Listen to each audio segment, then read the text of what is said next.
Start the second day of our meeting. Let's go ahead and do a roll call. Senator Ellis. Senator Furphy. Here. Senator Nethercott excused. Representative Andrew. Here. Representative Singh. Here. Representative Yin excused. Mr. Kaufman. Here. Ms. Long. Here. Mr. Reville. Here. Co-Chairman Rothfuss. Excused. Chairman Western. Here. Mr. Chairman, you have a quorum. Excellent. So unfortunately, Co-Chairman Rothfuss is quite sick, and he called me this morning. He did not sound great. So let's keep our fingers crossed for a speedy recovery for the co-chair. So first up, we have the LSO statute review. So Clarissa, David, or is it, we just get Clarissa? Okay.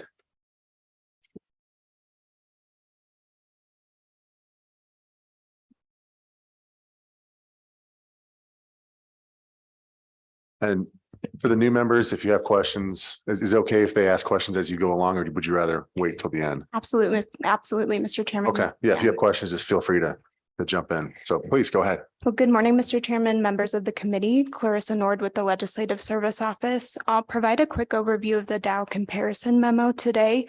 And this memo really just serves to as a starting point for the committee's conversation surrounding Dows. I wanted to preface this presentation with saying that I am not an attorney, so I will likely defer your questions to David, who is certainly the expert in this realm. But this memo really just contains observations from each state's respective task force. And then I also observed a couple committee meetings from Utah and New Hampshire as well. So it's just a compilation of information for your consideration. And so to summarize really quickly here, the first portion of the memo reviews Wyoming's previous work in this regard with respect to DAOs. And then it also provides just a very generic, brief description of what DAOs are in general. And then it also reviews the Koala DAO model law. So this just serves as some background information for the committee, as I know there are a number of new members on this committee this year.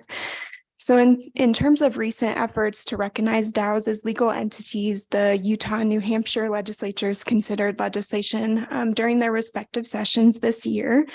And so this legislation from their perspective, it differs from Wyoming's approach in that it recognizes DAOs as distinct corporate entities where they're not encompassed into an existing corporate structure such as LLCs, excuse me. And so starting off with Utah, their legislature, they enacted their Utah DAO Act in March of this year. And so they adopted a modified version of the Koala model law. And so proponents of this act, it's certainly not LSO's perspective, but they maintain that it provides a more holistic, comprehensive approach and adaptable legal framework for DAOs. And then members of their task force also provide that the acts, it accomplishes a number of things. I'd encourage you to look at the bullet points on pages 3 and 4 of the memo, but it specifically, it provides that DAOs are its own legal form and more so accurately reflects what's happening in the space.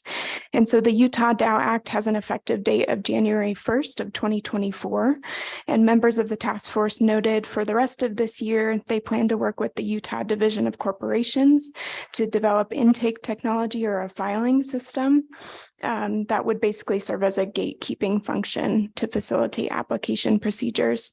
And then the New Hampshire legislature, it appears they're fairly early in their legislative process. So they considered legislation that was again influenced by the DAO model law. And they create a new corporate entity type that kind of recognizes the unique qualities of a DAO, but they also focus on a public transparency aspect as well. And then in terms of the status of this bill draft, it's currently retained in committee to allow for further consideration prior to the legislature's 2024 session. So they have to more thoroughly define a number of aspects in the bill draft, such as the registration method for DAOs, any dispute or dissolution mechanisms, as well as the tax treatment through the New Hampshire Department of Revenue. So with that, Mr. Chairman, I'm happy to answer any questions. Thank you, Mr. Nord. You know, in regards to the Utah DAO law, talking about, what was it, the the disclose incorporator kind of sounds like our equivalent is that public identifier. At least in your analysis, what were the most substantive differences in terms of, I think we're going conceptually for the same thing. It sounds like they took a little bit of a different approach in terms of the substance of the policy. What did you see those differences were? Mr. Chairman, David Hopkins with the Legislative Service Office. Really, I think kind of the key differences between Utah's legislation in particular and Wyoming is that Utah's gets a little bit more specific in a number of different areas than Wyoming does. And just to kind of quickly go through some of those differences, Utah's law provides for an administrator who could act in a capacity as determined by the bylaws, but there could be someone acting in some manner, an actual person in charge. They have some additional definitions, such as cryptographic proof requiring for developers. They get more, I think, into the realities or the practicalities of blockchain by providing for things and definitions for failure events, hard forks, majority and minority chains. Those are terms that we don't see in our legislation. We don't really address the particularities of the blockchain itself. They do provide or allow for a legal representative and the functions that individual could perform and provide protections, liability protections for a legal representative. They define members a little bit differently than we do, requiring that a member is simply a person who has governance rights in a DAO. And they require that the DAO be on a permissionless blockchain, which is not something that we see in our legislation. And they provide that definition that it's just a publicly distributed ledger that allows a person to transact and produce blocks in accordance with the blockchain protocol. But a lot of what's in here as well is very similar, slightly different definitions for smart contracts, specify tokens and definitions for transactions. And a lot of kind of the key differences that we'll see, I think, begins kind of on page 12 of the Utah statute. Kind of starting at line 318 and kind of going down. They require that a DAO submit evidence and have very specific of formation and have different requirements than what our statute would. To highlight a couple, again, it requires that it be deployed on a permissionless blockchain. It requires that the software code is available in a public forum for any person to review. Requires that it's undergone quality assurance and provides a definition for what exactly that means.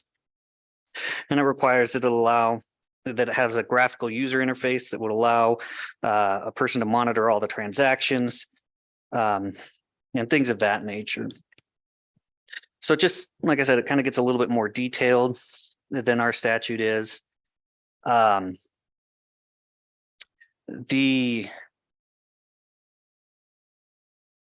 Couple other things I did want to highlight.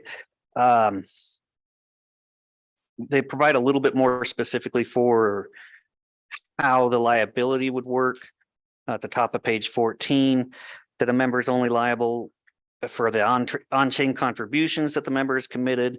They may not be personally liable for any excess liability after the DAO's assets are exhausted, and they may not be personally liable for any obligation incurred by the DAO. And they may not be held personally liable in the member's capacity as a member for the wrongful act of any other member. And those are just kind of slightly more specific than what we get to in ours, but I think ours are substantially similar on the liability. With one difference, they specifically provide that if a DAO refuses to comply with an enforceable judgment or order, that those who voted not to comply may be liable for any monetary payments ordered by the court. And that's not something that we have in our statute. They rely heavily on the bylaws, whereas we've got, I think, a slightly more structured framework for how it works. theirs is a little bit less structured, but more reliant on the bylaws and what those could provide. And I think in some ways are a little more flexible perhaps than what ours is. They have specified that the classes of participation, that the bylaws can create multiple classes. And specify when that person would be, a token holder would be considered a member. They and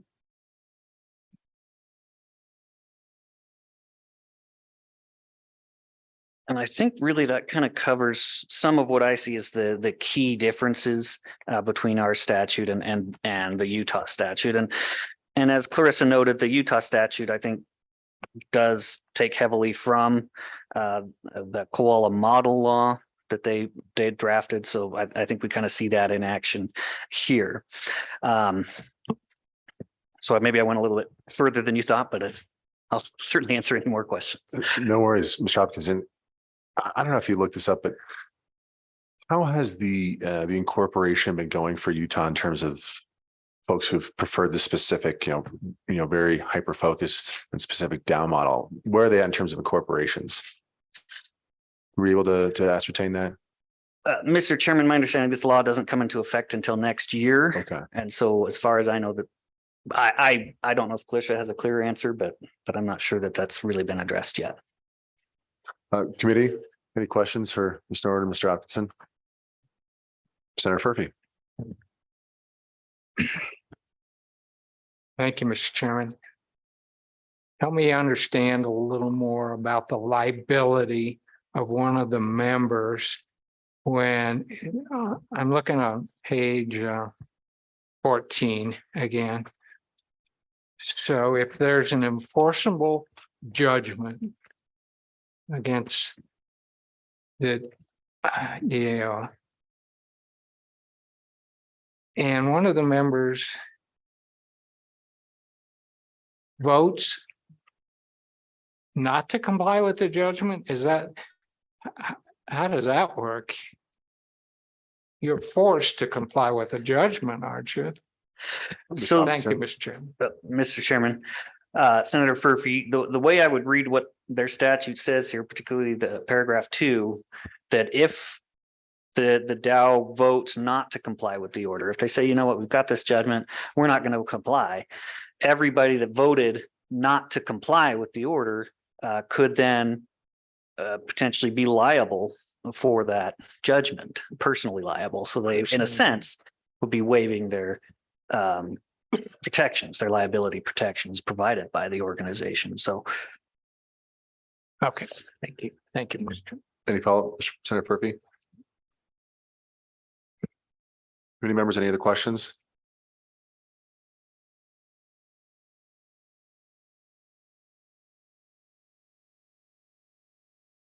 Mr. Kaufman, if you might opine a little bit, my thought, I mean, obviously we don't have any of this kind of language in our DAO statutes. Is it worth furthering a discussion on including this type of language, or?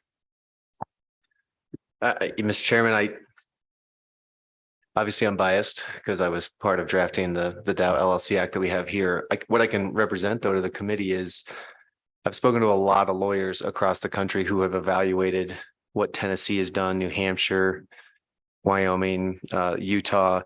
I can tell you unequivocally that most of the attorneys I'm talking to are not very keen on what Utah did. And there's a number of reasons. One is it doesn't really define what the entity is for legal personhood and legal entity status for purposes of corporate compliance. So there's, and I get why Utah did this, right? Because we sort of crammed it into an LLC because we thought the LLC was the most flexible and provided the most opportunity for the members to interact with each other the way that we envisioned it. This kind of leaves it open and says, hey, do whatever you want to do. We're going to try to give you some limited liability. And here's some principles of both LLC and corporate statutes that we're going to apply to you if you don't have some other designation. And so, again, I think a lot of folks in the legal community, and we may hear from a few of them today in testimony, are really concerned about what this looks like from the actual exercise of limited liability protection. It doesn't answer any of the tax issues, right? And that's sort of the Achilles heel right now, at least in my estimation, of DAOs that are trying to be formal entities, is both securities compliance, because that's a disaster, and also tax compliance, because most DAOs that I'm aware of that are attempting to operate like a legal entity are, even if they're LLCs, they're electing to be taxed as a C corporation, which you're permitted to do under the tax code. But that's only because then you don't have the problem of issuing K1s to an unlimited number of, indistinguishable members based on some wallet address. And so at least electing C Corp tax treatment sort of solves partially that issue. So again, Utah, like Wyoming, doesn't have, I don't think they have an income tax, do they? So I don't think they have the same issue that they do have a state income tax. So that might have been one of the reasons that they had to keep it more general, was for tax purposes. So anyways, I could talk more and more, but I haven't yet heard anybody in the legal community that's wildly excited about what Utah's done. Thank you, Mr. Kaufman. Committee members, any other questions for staff? Let's go ahead and I guess move on to the next agenda item, which is our corporation supplement. Mr. Chairman, can I just add one more thing? Or Mr. Kaufman, Because I do want please. to give credit to LSO and the committee, because if you'll remember the last couple of years in hearings, as we've talked about these DAOs, one of the key problems that we were trying to solve for the developer community was the concern that as these DAOs formed, if we didn't allow them a way to get into an LLC wrapper, that the members were going to be treated as a general partnership, a common law partnership. And the law defines that based on a factor test of 2 or more people coming together for some business for-profit purpose. And what we were saying is, and under Wyoming's law, and I think pretty much everywhere in the US, if you are deemed to be a common law general partnership, all of the members of that partnership have unlimited liability, right? Joint and several liability.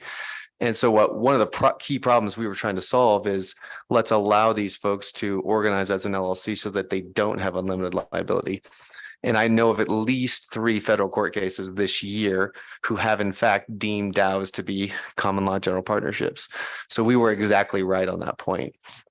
Now, whether or not the LLC ends up being the best wrapper for these things going forward, or whether it needs to be a corporation or an unincorporated association or whatever the case may be, I think that's going to be fact and circumstance dependent for the DAO. But I am pleased to see that we were right about that, and that I think we made the right call from a limited liability standpoint.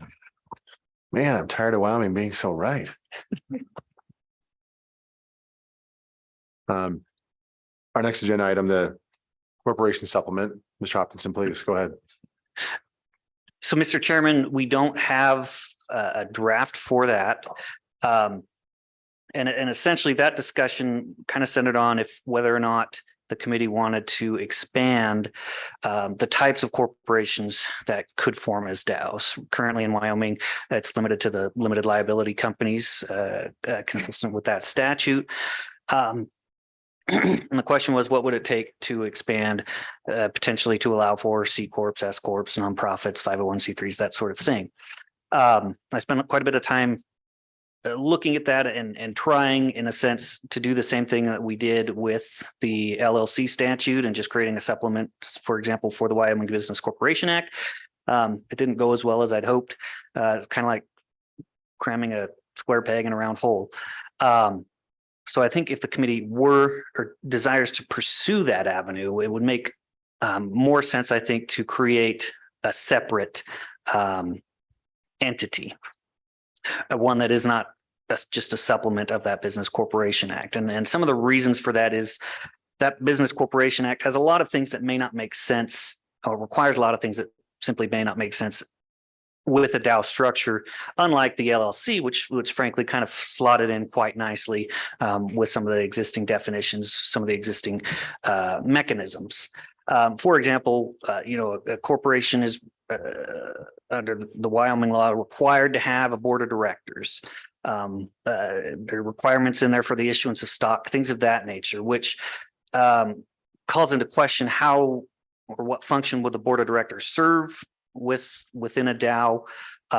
Not to say that this couldn't be possible, but I think the best approach, if the committee were to want something like that, is to take a look and say, okay, what are the minimum requirements? Well, really to look at what are the benefits that are hoped to be gained. If we're looking at taxes, and we want them to be able to register as a C Corp with the IRS and be taxed under that structure. We can just look at what are the requirements to do that with the IRS and then build backwards and just have the minimum that's needed within the statute. And then we've got something that's cleaner and I think makes a lot more sense than it would trying to fit into a supplement.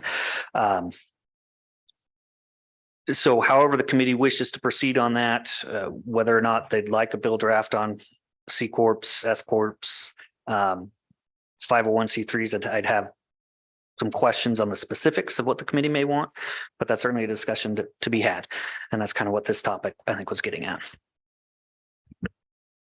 Thank you, Mr. Hopkinson. At this point, just absent other folks are coming to the committee and coming to us and saying, hey, this is something we're interested in. I'm hesitant to put you through all that work without having a reasonably defined target. I mean, I don't know if there's other committee members, Mr. Kaufman, what are you thinking? Yeah, Mr. Chairman, I'm happy to weigh in only because I've spent some time thinking about this and researching it. I mean, I agree with what Mr. Hopkinson just said. The Corporation Act just isn't designed to be as flexible. We do have something in Wyoming called the closely held corporation supplement. The purpose of the closely held corporation supplement is to allow a corporation to opt out of some of the formalities of a traditional corporation. But that almost makes the DAO situation worse under the supplement because we did an analysis of that a while back. And again, the only purpose of that relaxation of those requirements is for small, closely held groups, right? Where you just simply relax the formality of the interaction between shareholders and the directors. So as Mr. Hopkinson's pointing out, it's pretty hard, I think, to cleanly remove some of the base requirements of the Corporation Act and how we expect these entities to form themselves and to interact, right, with the shareholder base. It's just not the same as the LLC. So I'm not opposed to the idea, but I think it's going to be a lot harder than and frankly, just speaking for myself, I just haven't heard people looking for that as a solution. Again, provided that you can elect C Corp tax treatment as an LLC, right? So if you're looking for the tax fix, that you've already got an avenue. Nonprofits is another one that we hear often. A lot of DAOs want to form as nonprofit entities. I think we're going to talk about that avenue here in just a minute. I think that is a potentially real addressable problem, but creating a separate corporation form, I don't know, it's cumbersome. Yeah, I think, if we're coming up with a whole new supplement, that's a pretty serious undertaking. And I think if there's a really clear demand or we've got a really good vision, I mean, I think among the two major reasons we draft legislation is we're reacting to a demand from some type of constituency, or you have a collective vision of where we think the puck is going to be and we're skating to it. And I think absent a pretty clear vision on either one of those, I'm pretty hesitant to make David, go have that kind of undertaking with no clear template. So my thought is, at least for now, is to just kind of let it develop. If we can kind of just monitor how things progress and maybe we come back and visit. I think probably at some point in the future that might actually be necessary to come up with a whole new supplement structure. But I think we might just be getting a little bit over our skis if we go down this road. Now, again, I would hate to make David do all that work. So that's kind of my thought, unless the committee has any other thoughts or concerns. Representative Andrew? No? Senator Furphy? Thank you, Mr. Chairman. I'm still hung up on this personal liability situation. What happened in what you described in Utah's law. And what I'm wondering, under the LLC, if you have a big group of ownership, say 1,000 members, which I think you could do, correct? And under that situation, where you have a judgment against the organization. And say they come out and they say, well, we're going to oppose this judgment unless you opt out. My concern would be, as a very minority member of the LLC, all of a sudden you become personally liable, if I'm understanding. And so please help me to understand that situation. Thank you. Mr. Hopkinson? Mr. Chairman, Senator Furphy, so what we saw in Utah's law, clearly spells out that if you vote not to comply, then you're personally liable. We don't have anything like that in Wyoming's law. So I think that the typical principles of, corporate liability, where you've got that shield, would apply for every member, regardless of how they might vote on an action. Now, if I would defer to Mr. Kaufman on the specifics of how that might play out if, you're taking, kind of bad faith, the sorts of things that could potentially pierce that veil, but I defer to Matt on that. Yeah, Mr. Chairman, through you, Mr. Kaufman, go ahead. so a couple of things. I mean, one, again, this is my read, center of the Utah law. We have entities in Wyoming and most states have adopted the limited partnership. You're probably familiar with the limited partnership. The principle of the limited partnership is you have a general partner that is responsible for the management operation of the entity, and then limited partners, typically investors. By statute, limited partners cannot participate in management operations, and their liability is limited to only what they put in, right? So that's one of the reasons it's a real popular traditional investment structure for funds and investment entities. The general partner, though, however, has unlimited liability because they're purportedly making the decisions and executing the management operations. So again, this is my read of what Utah did. They sort of applied the limited partnership principle to this, whatever this entity is, saying first that we're only going to hold you liable for what you've put into the DAO, right? But if you exercise some management or control or vote to not comply with something, then we're going to create a special circumstance where you can be liable for that, which is a little different than how most other entities do it. So again, I'm not defending that idea because I don't think it's a great idea, but that's, I think, how Utah got there. Senator Furphy, any follow-up?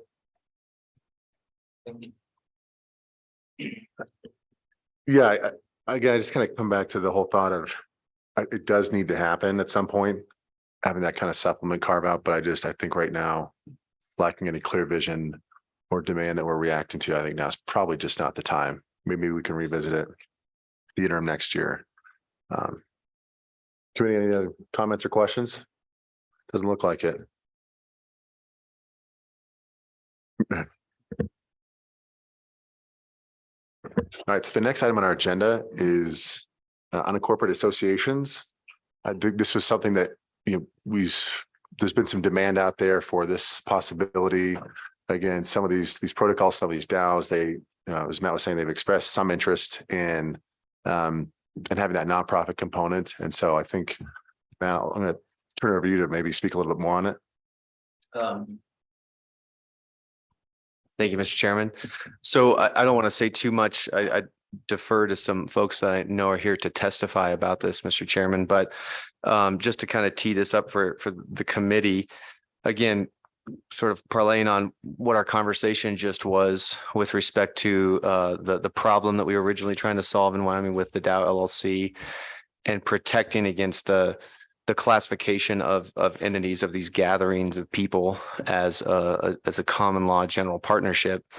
The same sort of principle applies and exists in Wyoming statute now with something called unincorporated associations. So if you think of the legal definition of a common law general partnership as being, two or more people gathering together for some business enterprise or business purpose, if they don't have a designated legal entity structure and they don't follow the rules of the statute, we generally classify them as common law general partnerships. And there's law and treatment under the statutes and case laws as to what their liability is and how they're treated. We have the same analogous thing in Wyoming law, and most states have it for something called unincorporated associations. And the definition is quite similar, actually. It's two or more people that come together, usually for an educational, charitable, religious, some nonprofit purpose. And so the idea here is there are a great number of DAOs, as it turns out, that are attempting to engage in interactions with each other and the outside world that maybe isn't cleanly within that for-profit realm, or just maybe not within the traditional partnership or entity structure realm. And so the desire here is to maybe explore ways that we can utilize the existing Unincorporated Association Act with some slight modifications to allow DAOs to elect essentially to be an unincorporated association recognized by Wyoming law. So very, very different approach than what we were just talking about with respect to the corporations and exploring that avenue. And I'll just tee up that there's a few gentlemen that are here to testify. Miles Jennings from Andreessen Horowitz and David Kerr, an attorney, are a couple gentlemen I've been speaking with and talking to, who have explored this idea, have worked on some draft legislation. And I think, Mr. Chairman, with your permission, when you're ready, I think they're ready to testify and kind of explain some of the work that's being done. Thank you, Mr. Kaufman. Emily, did you see we've got him online? Mr. Jennings, are you online? Can you hear us?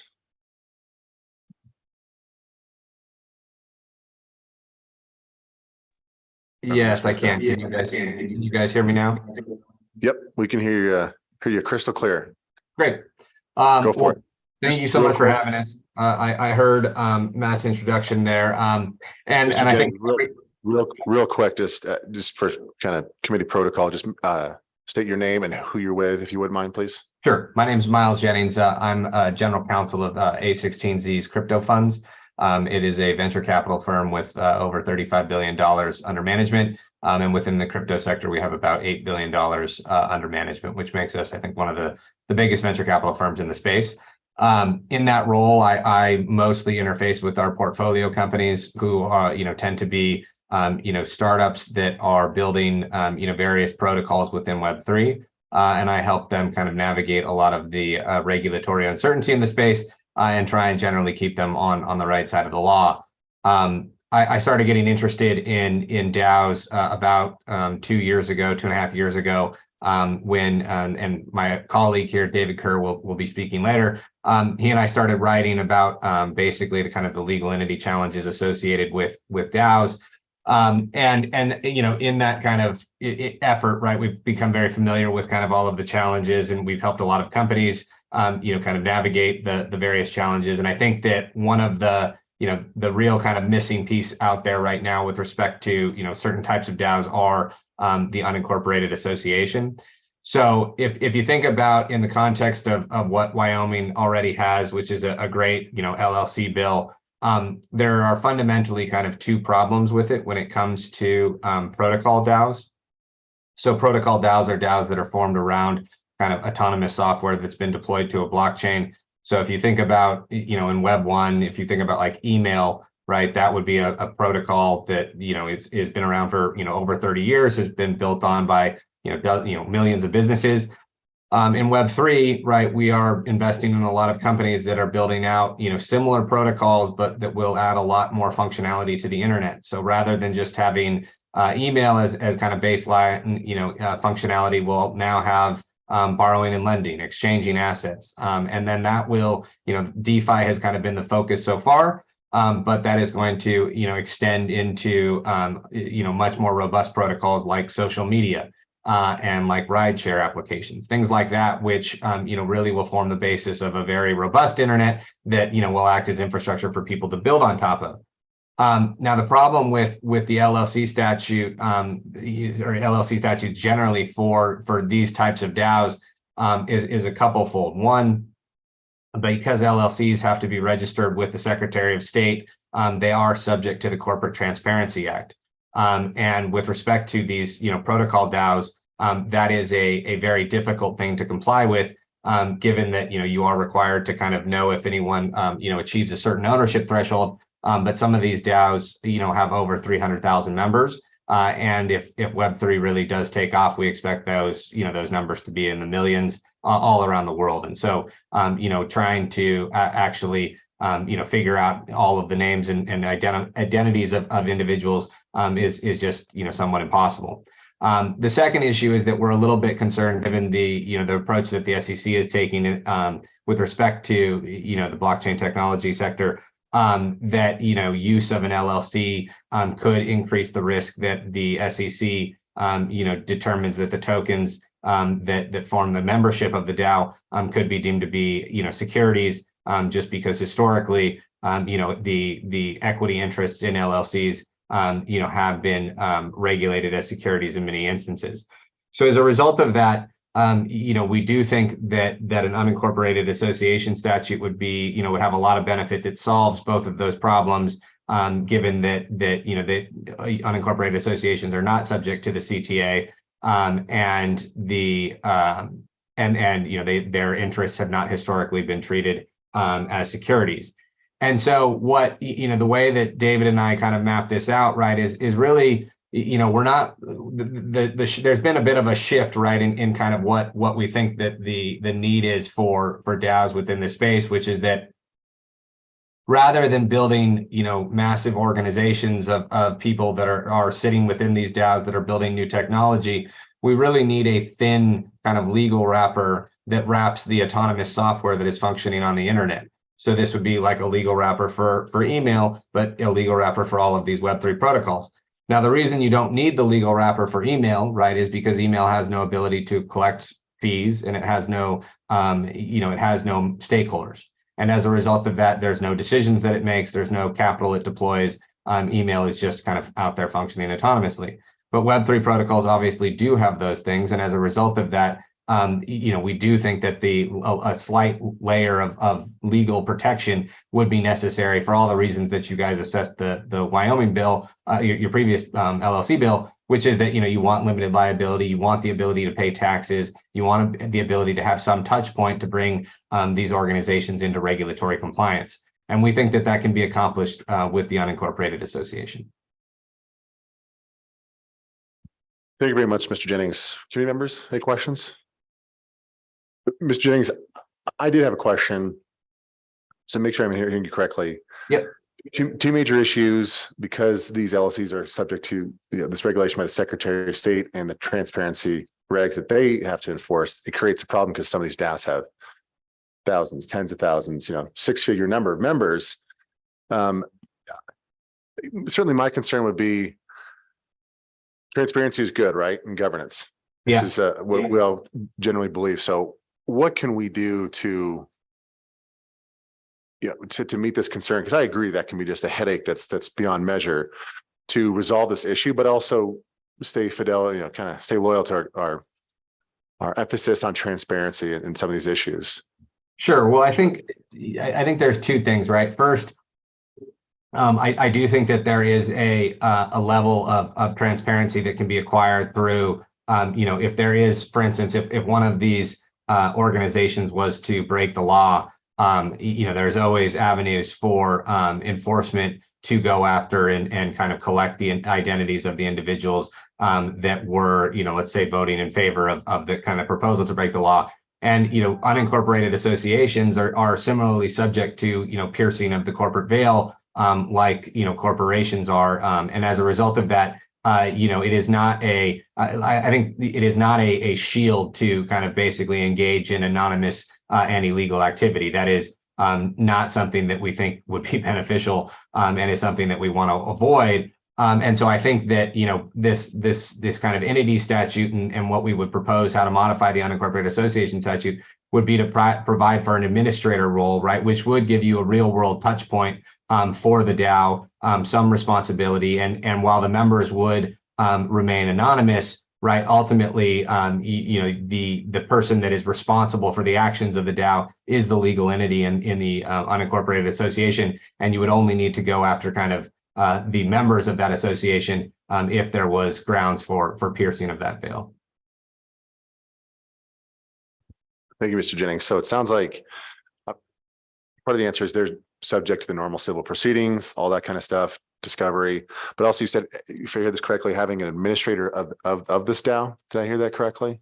Yeah, that's right. So the idea would be that you would have someone with a normal touch point, and I believe, right, that it would be appropriate for these DAOs to be, sufficiently well capitalized, such that they, like any other corporation, right, such that it could meet its debts in the event that any liabilities were to come up. And so I think that, trying to bring that level of responsibility and touch point with the real world would make these DAOs a little bit more reluctant to kind of engage in, pseudo-anonymous rule breaking, which, is a problem that we've seen and is one that we would like to stop.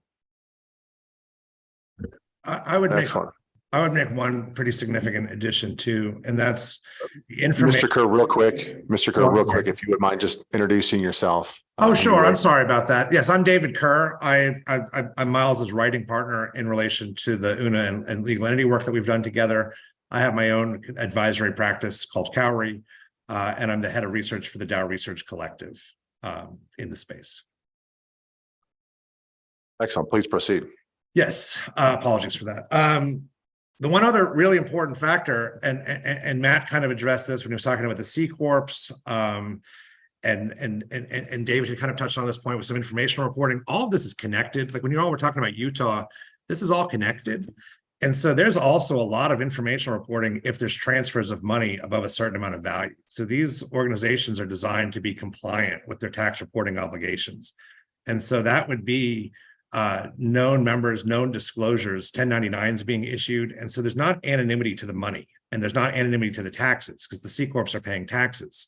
And so when you've taken away all of that risk, what you've done is you've taken away the pattern of behavior that allowed the Paradise Papers, the Panama Papers, for LLCs to be utilized in kind of a nefarious way in those. And that's what caused the CTA to be passed. You've now eliminated that risk. And so what you've done is you've taken down the need for the CTA, because in all other respects, you can demonstrate tax compliance, you can demonstrate individual involvement, you can demonstrate actual, reporting of personal information as required. And what that does is it overall takes down the ability to utilize these to kind of obfuscate identity and kind of facilitate offshoring, which is the purpose behind the CTA. So not only can we say we're meeting what we need to meet for our own needs, but we can also demonstrate that the rules around the CTA and why those rules have been enacted don't hit this kind of entity. They're not appropriate for this kind of entity because of the solutions that have been put into place. It's worth noting that David was also worked at Ernst. Mr. Jennings, go ahead.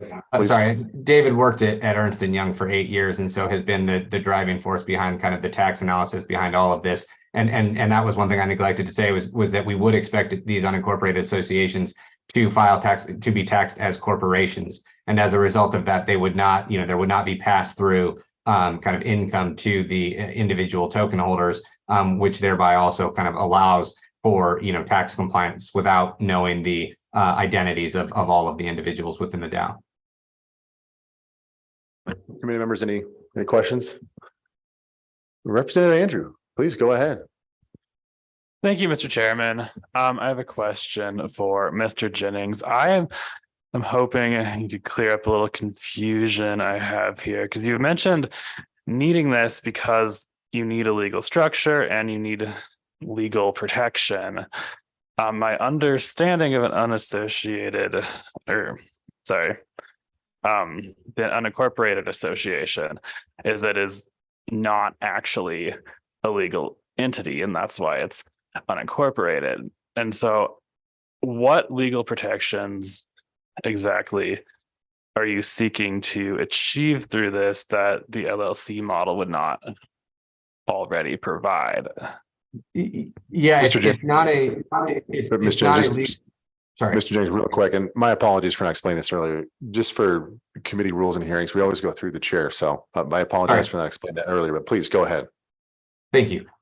So I think that it's not that the unincorporated association provides protection that the LLC does not provide, right? It's that the unincorporated association also provides limited liability, which the LLC does, but the unincorporated association is better suited for protocol DAOs given their vast membership and the kind of freely tradable nature of their tokens, which generally are not securities, and therefore, aren't kind of ownership interests in an organization. Representative Andrew, any follow-up? Not at this time. Thank you, Mr. Chairman. Absolutely. Mr. Kaufman, go ahead. Mr. Chairman, I was just going to jump in for the committee's benefit because there's been a few references to the Corporate Transparency Act, just in case you're not familiar with that. That's not a Wyoming act. This is a federal rule that has been enacted that FinCEN will be implementing effective January of this coming year. It's crazy to me that everybody's not freaking out about this, but we are literally beginning in January of 24 going to hit an era where every new entity that is formed, there are exemptions, but will have to register with FinCEN. And the ultimate beneficial owners of those entities will have to be registered with FinCEN. And so this is a major shift in corporate law and how we register entities. There's, and we have folks from the Secretary of State's office here who I'm sure can speak to what the Secretary of State's role in that is. But the impetus is going to be upon each individual entity as they're registered. Now, again, there are size exemptions and I'm sure there's folks here that probably know more about the exemptions than I do, but I just want to stress that beginning in January, this is going to be a major shift for all entities in the United States. Ms. Long, do you have any? No? Okay. Committee members, any other questions for Mr. Jennings or for Mr. Kerr?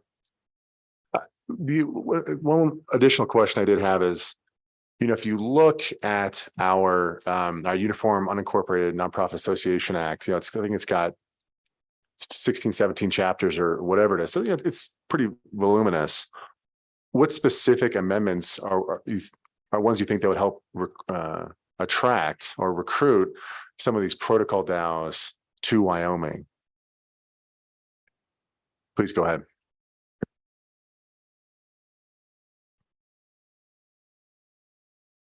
Mr. Chairman, if I may. Yep. Please go for it. Sure.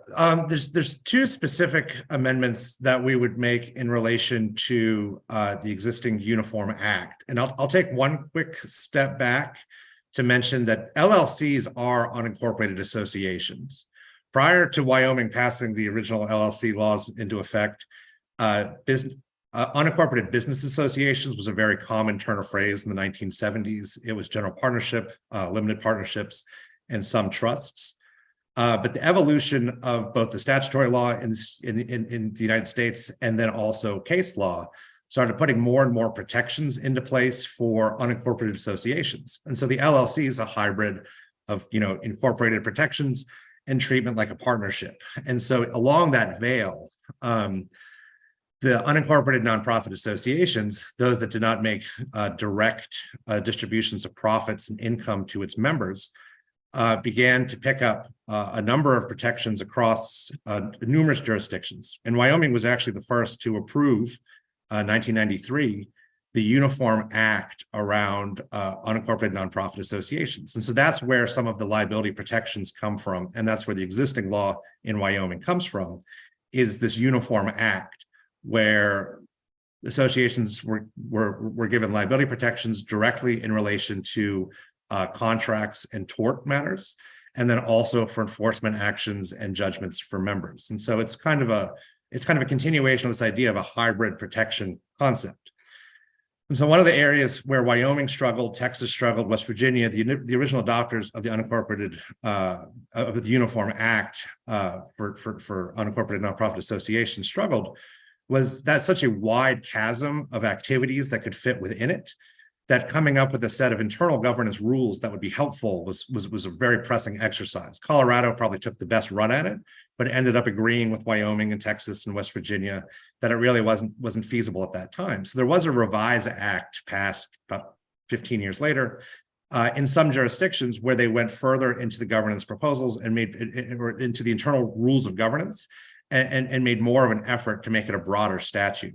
But the existing Wyoming statute is very effective, and it's kind of proven so in the states that have adopted it. The change that we would make that's kind of necessary is, one, we don't want to have a test for what a decentralized organization should or should not be.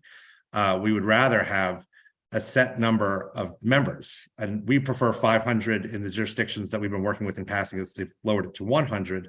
But the idea is if you have that many members and you don't have managers, then there's some element of technology that you're relying on to allow 500 people to organize, and certainly more than 500 people to organize. And that's kind of where the smart contracts come in. And so our test isn't that we have to prove out decentralization. Our test is that absent managers, there's some reliance on technology that makes this an appropriate form of organization. So it's kind of that'd be the entry level for decentralization, is just simply the number of members in these organizations. Then the second change is it's a prohibition on profits being distributed. And the reason why that matters is Wyoming, Texas, all the ones who adopted the UNA had to consider that there was an existing form of unincorporated nonprofit association that allowed for the distributions of profits. And so that was co-ops. And so there's a number of kind of lack of clarity written into the original law that if we were able to just take that out for purposes of how it pertains to DAOs or any other, distributed ledger, smart contracts, potential mechanism, then there would be clarity around who was using it, which would then allow for a more specific application of the law. And so what that allows us to do is get into the matters of internal governance more clearly. And so it would demonstrate to the organizations capable of using this, how to use it. And without a vibrant, case law, having that kind of instruction, that kind of railway would be very helpful for these kind of nascent organizations in building compliant forms and using the law as intended. Thank you, Mr. Kerr. That did kind of touch on a question I did have was, some of these protocols are their businesses, right? Which means their job is to generate money, which means to make money. And so that was going to be one of my questions was if we're trying to amend our nonprofit associations statutes, will we be kind of running afoul, having a conflict with the ones that are their business, they're to make money. So I can appreciate the concept of a prohibition about profits being distributed. Committee members, any questions for Mr. Kerr, Mr. Jennings? My follow-up again, another would be, I feel like we need to amend our DAO statutes versus our unincorporated associations statutes. Mr. Kaufman, your thoughts there? Yeah, Mr. Chairman, I don't know. Yeah, I guess I could give that some more thought, but as I'm sitting here now, I don't know that necessarily we would need to. As Mr. Kerr was just describing, I think the vision for this is simple amendments to the Unincorporated Association Act, right? To just accommodate the DAO structure, much like we did for the LLC Act. So it's an additive. I don't think we're otherwise changing any of the additional rules. Members, any other questions? Or Mr. Kerr, Mr. Jennings, was there anything you wanted to tack on there before we go to other folks who want to Mr. testify? Chairman, there was one, and I'm sorry I didn't fully catch the name. Senator Furphy had asked a question earlier about liability in relation to the Utah law. Go ahead, please. Okay, if I may, one thing to keep in mind with the QALA, the model law that gets passed around, is that there's a lot of meaning ripe within the QALA. It was written by mostly international PhDs who are not U.S. attorneys, who are not U.S. practitioners. And so there are a lot of elements within that law that are not consistent with an American system of law. And when Utah passed the QALA in somewhat unexamined, they opened up the door for some somewhat undiagnosed issues in relation to how that law spells out liability versus how you would expect an American law to spell out liability, or how they address that LLCs in Utah are required to have strict member records, and the LLD, the enacted law, does not. And so one of the areas that's really worth pointing out is it's not simply enough for us to compare our DAO laws to others or our laws to others. It's also how they work within the statute enacting it.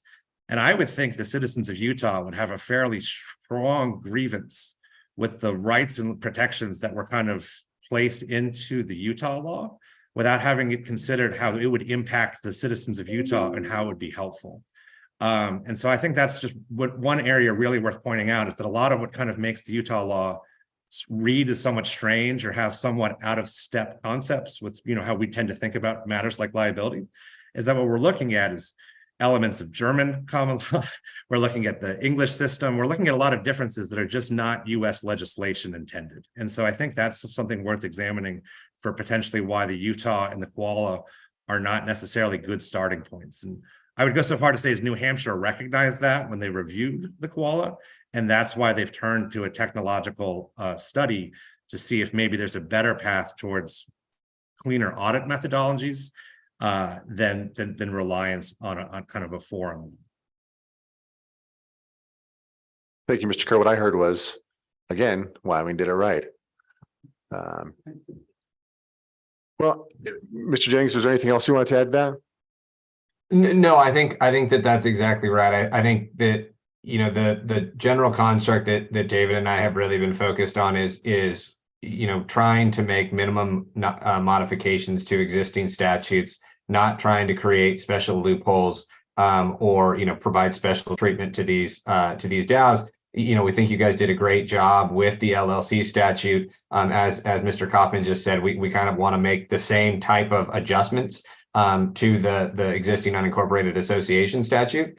And, I'd be happy to talk further about kind of, the profit making of these businesses, right? Or they're engaging in profit making businesses and how we kind of see that playing out, if that would be helpful. But otherwise, I think that this is a, fairly kind of straightforward approach to kind of expanding the range of tools that you provide DAOs in this state to kind of come into the legal system.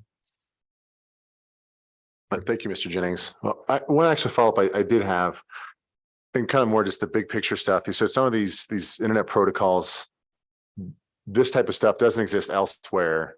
And, we craft legislation with certainly part of it is the intent of how can we be more business friendly.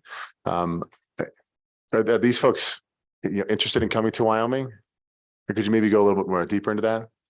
Sure. So I think that again, where we kind of expect this to play out, right, is that these DAOs are really kind of overseeing, internet infrastructure, and that there will be companies that are building on top of them. So for instance, a, social media company will use a social media protocol that's been decentralized and developed to build their own applications and kind of launch their own products off of that.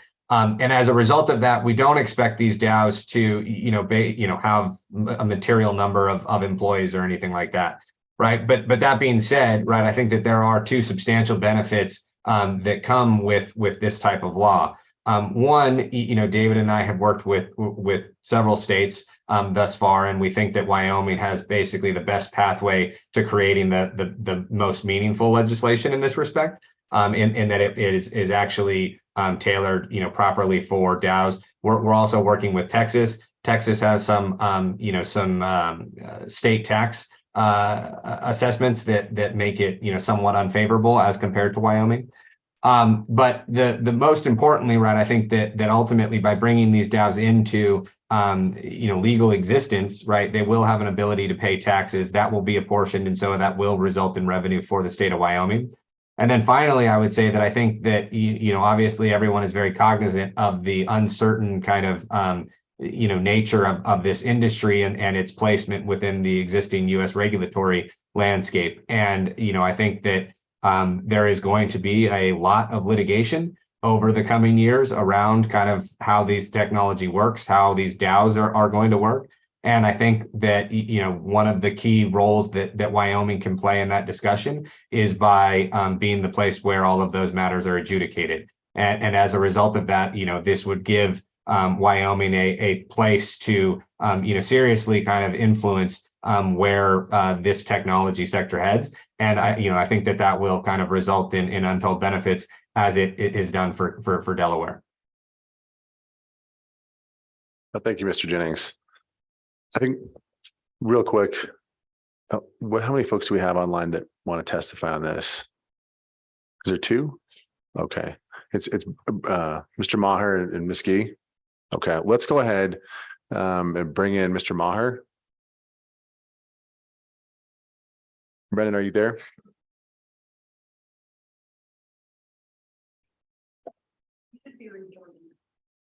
We'll give him a minute.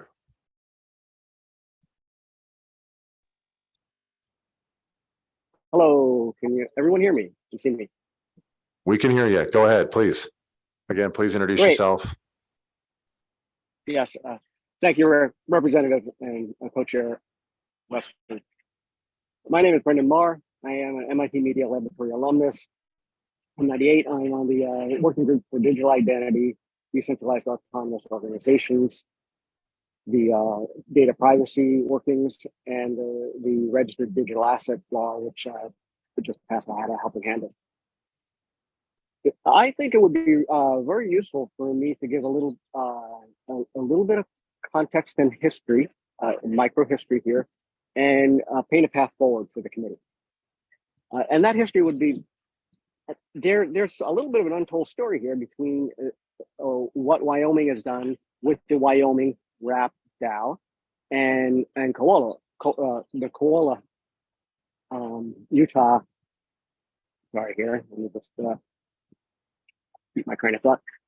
Koala and it's the Coalition of Automated Legal Applications. So, as groups of folks working on DAOs, we actually all know each other, right? It was kind of the chicken and the egg. So when Aaron Wright wrote the model law, when Aaron Wright wrote the DAO RAP law with Mr. Kaufman, the COLA stuff wasn't exactly ready, and that was the path forward. It's pretty clear at this point. Well, I should say this too, because it's actually another point of history here. Sorry, my screen is a little messed up there. Please bear with me. I'm outside. I'm actually on vacation. My wife doesn't understand why meetings always seem to be coinciding with our vacation. That was good. I can assure you that was unintentional, but please go ahead. Yeah, thank you. Thanks for bearing with me. So at the same time that we, or the Koala folks were working on that body of work, Daz and I had formed an automated and autonomous legal entities group in which we were looking at pegging DAOs for the purposes of pegging to jurisdiction, so DAOs could sign contracts.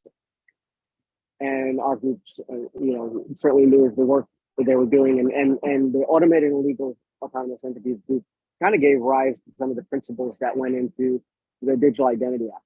So this is a little bit of the background. And what is important to understand in terms of the large big picture, where we're going in the future, the place of DAOs, is that DAOs are going to play a critical part for these reasons. Every organization is going to have some form of a DAO. It's going to be either boots on the ground, being able to have a embodiment of their customers, their people and locales, engagement. Really, that's what it's like along the horizontal. And along the vertical is when you have multiple organizations that are, building very complex things in a coordinated way. DAOs are all about coordination of resources. And as we know from our discussions yesterday about artificial intelligence and everything that is about to happen, that if we're going to solve very large problems and the complexities therein, it is going to be a requirement that we collaborate more efficiently together. And that's kind of the background there. To give a framework of the landscape of DAOs going forward, and this idea of wrapped and unwrapped is fairly important. So if you don't take into account the United States, it's relatively easy for people outside of the United States to form DAOs. There's not much issue there. They form them and they collaborate. In the United States, as has been pointed out, is very difficult because there's all the issues with the number of people you have in the DAO coming together. If it's over 100, there's issues around securities, being a security and whatnot. So what we're going to see is that there will be need for DAOs that are completely unincorporated, unassociated, not pegged to any jurisdiction, just as we currently have. The Wyoming RAP DAO, RAP DAOs will be critical. Something like Koala will need to exist in certain forms for certain jurisdictions, maybe not in Wyoming. But what is very, very clear at this point is that as it has been said around protocol DAOs, that what is missing is the construct that we're going to need very light wrap DAOs, light DAOs that will solve some of these problems at scale. And that's a path forward. Now, well, I'll take a pause here for some questions. I think this is a good time for me to do that. And then I can paint some paths forward for the committee. Committee Questions? members, any questions for Mr. Maher? I don't think so. Go ahead, Mr. Maher. I will say there's a couple other folks who do want to testify, but please go ahead. Okay, sure. Pursuing the idea of an unincorporated association, I think is a very good thing to do at this point, because it allows working through many of the issues there that go towards nonprofit, as well as the ideas of having the potential of a governance or management portion of a DAO and an unmanaged portion of a DAO. These are all very important things to work through. It is also clear that in terms of these very lightweight DAOs, in order to accomplish that, myself and a small number of people that are just starting to look at making a model law for these lightweight entities are coming together to begin to do this. And to do it correctly, it's going to take a Herculean effort, and it's not something that it's not certainly not ready yet. We're just beginning the process, but it is something that I leave the committee that pursuing the unincorporated association is a good thing to do at this time, and be aware that this will of course be an evolving process, and we'll have to revisit these things as we go along. I hope that's helpful. Thank you, Mr. Maher. I appreciate it. We're going to move on to the next person. Allison, are you there? Can you hear us? I'm here. Can you hear me? We sure can. Thank you very much for joining. I'd like to also, before you go ahead, I want to recognize Allison, one of Campbell County's top attorneys. So we're honored to have your presence with us. I hear there's a little bit of a commotion going on in Story. I'd love for you to fill us in. Yeah, you might have heard about it. Well, Mr. Chairman and committee, thank you so much for the opportunity to speak. I wrote some notes because these issues are complicated, as you know. My name is Allison Gee. I'm a nearly lifelong resident of Wyoming, born and raised in Campbell County, where I'm sitting today, not by the ocean, although that looked lovely. An attorney by trade, I've had extensive experience with legal issues surrounding land title, and fractionalization of land. My testimony is not on behalf of any client, but out of my own personal concerns. A few weeks ago, I found out that the new owner of the Wagon Box Inn restaurant and campground, which consists of 20 acres adjoining my parents' property in Story, had plans to sell off 150 to 300 shares of ownership in the property through a DAO. He admits that it is in the early stages, and so to my knowledge, there are no contracts or other legal frameworks for us to review yet. You can read about his proposal at thewagonbox.com/DAO. He is proposing a sort of timeshare of the land ownership through the DAO. I am no expert in this area, although I've attended a couple of legal education courses on DAOs, and I have a general understanding of how they work. Admittedly, it's not something I deal with regularly. After watching this new neighbor try to pay off his note by selling interests in this campground and restaurant to unsuspecting buyers, I became concerned that this may spread as a get-rich-quick scheme across the internet.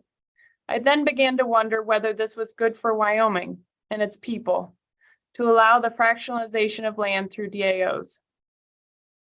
My concern about DAOs owning real property in Wyoming focuses on three main points. First, it's land. So it lasts forever. This sets it apart from most of the other assets that we talk about DAOs holding. And the fractionalization of land is problematic on many fronts. Second, because of the fungibility of the tokens and the speed at which the ownership can change, I am concerned about whether our regulatory agencies can effectively address these violations that may occur. And third, because a DAO is autonomous and in many respects anonymous, if it is undercapitalized, can the corporate veil be pierced? How would the owners of digital tokens be identified and held accountable for any damage that they collectively create? Which parallels, ironically, with some of the issues you were addressing today. Fractionalization of the land is my biggest concern. Our native tribes have been struggling with this ever since reservations were divided into allotments through the BIA. Many allotments on the Crow Reservation have as many as 400 individual owners of a single parcel of land. What I've seen this lead to is the tragedy of commons. When a common resource belongs to everyone and no one at the same time, each owner maximizes their use of the resource to the detriment of others, often to exhaustion. How will the land ownership, often called the bundle of sticks, be put back together? The only way I could think of is through foreclosure, bankruptcy, or tax sale. You may ask how a DAO is different than an LLC with several members. The difference I see is that by its nature, it's set up to encourage numerous and anonymous owners, and for the ownership of the asset to likely never be consolidated again.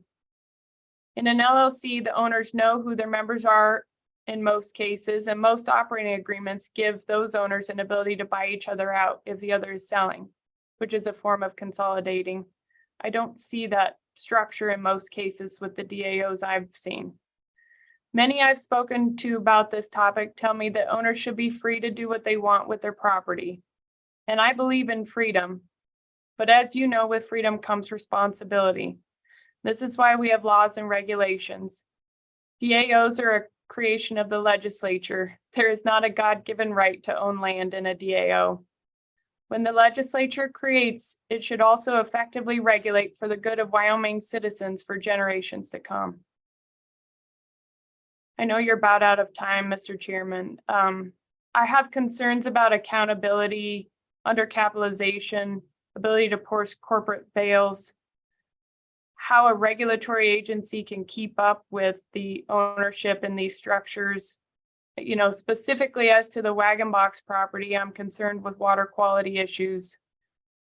And I just don't know the answers, and I've done as much research as I had time to. But I would request that the legislature continue to look into these issues and really analyze whether this is good for Wyoming citizens. I talked with Mr. Kaufman this week, and he was very helpful, and he did say that some of these organizations do have to comply with SEC requirements. I realize that's a high bar, but at least for those organizations, we know that they're a legitimate structure and that they've had to go through the steps to make sure that they are advising investors of what the investor would actually get. So thank you for the time to hear my concerns. I'm happy to take questions, but I'm just concerned how this will shape our landscape in Wyoming for generations to come. Thank you very much, Allison, for your testimony. Committee members, any questions or concerns? Seeing none. Thank you very much for your time and for your testimony. We really appreciate it. We'll make sure to take this into consideration moving forward. Thank you.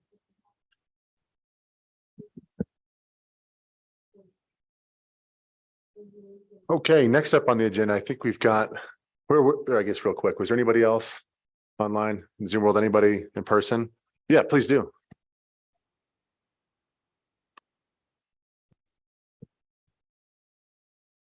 Yeah, we know who you are, but just for the record, state your name and who you're with, please. For the record, Michael Hiles, CEO of 10XTS. Thank you, Chair. Thank you, Committee. This is an interesting topic of conversation. We have a subsidiary transfer agent entity, and it is our responsibility to keep track of the ownership and specifically the beneficial ownership. As Mr. Kaufman highlighted, the new Corporate Transparency Act is going to really change a lot of things, and most of the nation is unprepared for what is coming. And beneficial ownership reporting is going to be a mandate at the federal level. And then there's another issue that only affects large scale shareholders, but it's that of the SEC Section 12G, which is any entity with more than 2,000 shareholders that has more than 10 million in assets is subject to registration, which is again going to require a level of recordation of who the master share record owner is. And that is, of course, something that we work on daily. And those are 2 points of consideration that, as a transfer agent, we have to deal with those ownership, identities and who are these people. And the notion of just passive ownership because I possess a token is probably not reality and not going to be reality in the United States. Thank you. Thank you, Mr. Hiles. Any questions? Seeing none. Thank you. Please go ahead.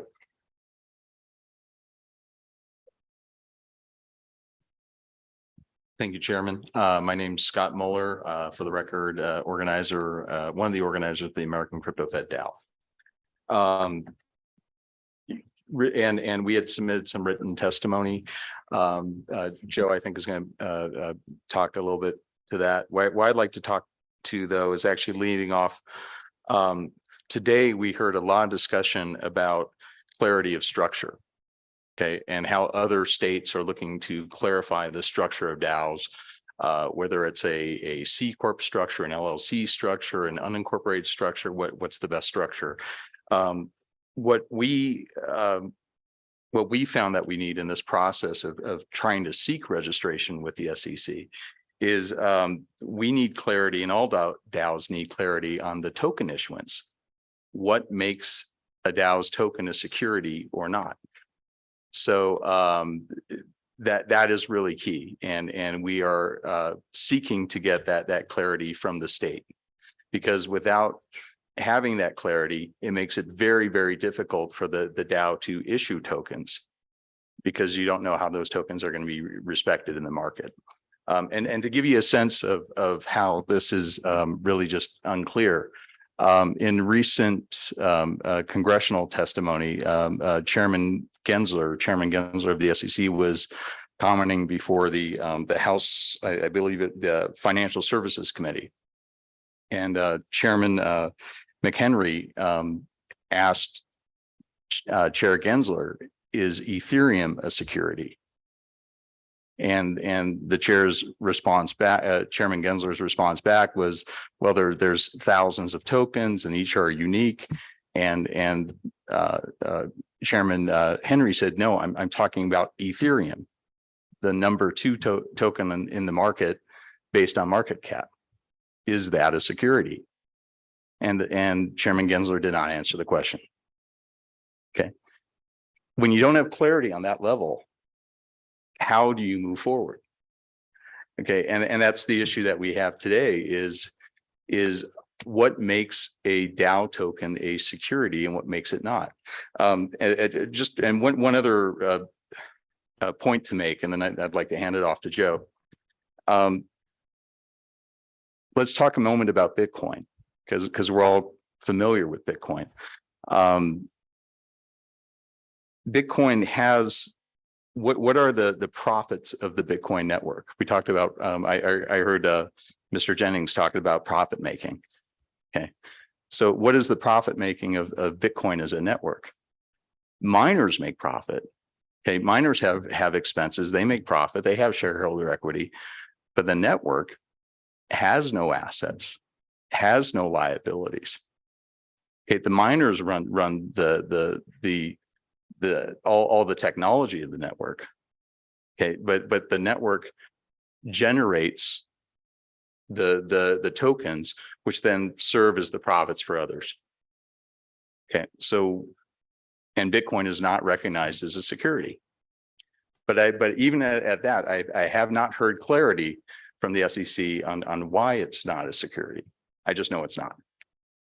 So. Thank you very much, Mr. Mueller. Please go ahead. Thank you, Chairman.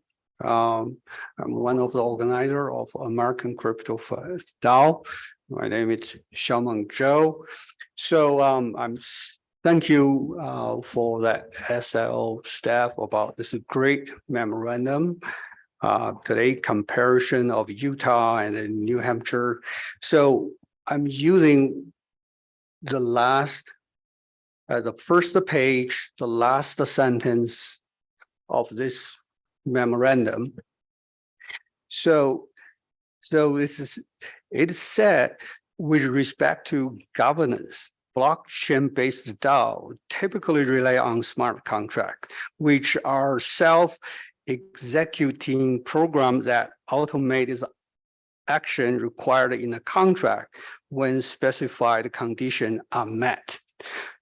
This means the token already need to be distributed mass among a lot of people before the governance can really start it. So this create a catch-22 issue. Can we distribute the tokens within the border of the state of Wyoming to tens of thousands of people to achieve the decentralized organization and start the governance? Probably it is not. The Wyoming security laws probably prohibit us from doing that. So we went to the SEC. We filed that, the Form S1, Form 10, we got the same problem. So that's catch-22, that we cannot issue it. Now we filed it. This is because you file your securities.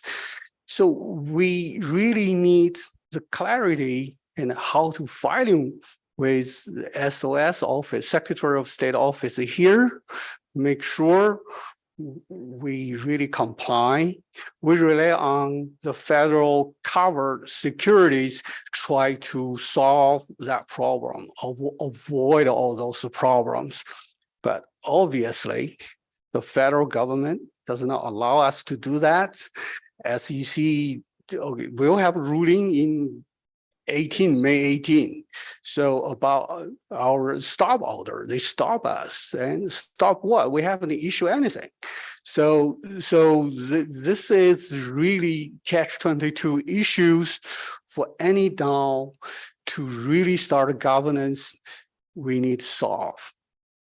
So, and thank you for the opportunity for us to testify here. Thank you. The ongoing question of is it security or is it not, of course, is a question as old as time, certainly in the crypto world. Any questions or concerns or comments? Members? Please go ahead, Mr. Moore. Thank you, Chairman. And if I could add just a couple more points to this. While I was reading through this morning and on the Utah, New Hampshire, as well as the the koala, to see if they had any definition of securities. No definition of securities. They each have a definition of token, okay, but they don't have a definition of securities. Now, the issue for us, we can move forward if we are deemed securities. We absolutely can continue on as a DAO if our tokens are deemed securities. I don't believe they are. I really don't believe they are, but we can still move forward. Okay, what we cannot move forward is just this constant limbo. So I'd also like to advocate what Senator Rothfuss was talking about, or Chair Rothfuss was talking about yesterday. If there's a difference between asking the federal government, is this okay, and then versus taking action, and then having the federal government say yes or no on that action. They have been unwilling to define whether something is a security or not, to the point where we have been asking them constantly to please tell us what this is, and they refuse to do so. So at that point, who will take the lead and say, yes, this, and break the logjam? So I see that Wyoming's done just fantastic taking leadership on this, and all the states are looking at, the whole world is watching now. So not saying that everything has to happen all at once, but we just want clarity. We want to work with the Secretary of State's office on this, on clarity, so that we can be assured whether it's a security or not. and then move that clarity forward on a national level. Mr. Warner, are you suggesting that we should be defining security within the statutes we've been talking about today? I would advocate that within the state of Wyoming that you define it. Any questions or comments? Seeing none? Oh, please go ahead. There one viral path is the token safe harbor proposal 2.2, 2.0. Yeah, the commissioner, SEC Commissioner Hester Pierce, yeah, she already proposed that about 2 years ago. I think this committee may look into that. The most important thing is, I think the DAO is to create a new form of human society to how to organize themselves. The most tyranny, corruption coming from the executive branch. So if you have token, vote directly, direct democracy, and vote for any proposal directly and appoint the agency to fighting your tax or do whatsoever you need to do, interact with government agencies.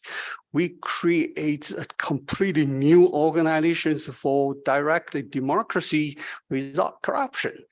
That is the local autonomies for the people, how to organize themselves.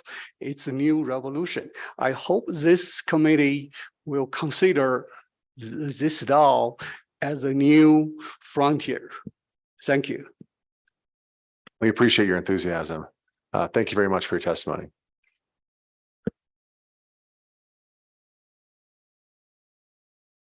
Okay, up next, I think we've got, or was anybody that online? Okay. I think we've got the Secretary of State's office. Please do come forward.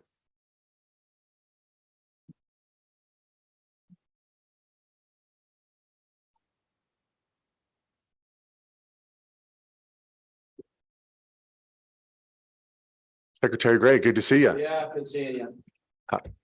How we doing? I'm all right. Good. How are you doing? We're tremendous. Thank you very much for coming. Obviously, we know who you are, but I think you got some briefings for us today. We'd love to hear what you have to say. So please go ahead. Well, thank you, Chairman Western. It's a pleasure seeing everyone here.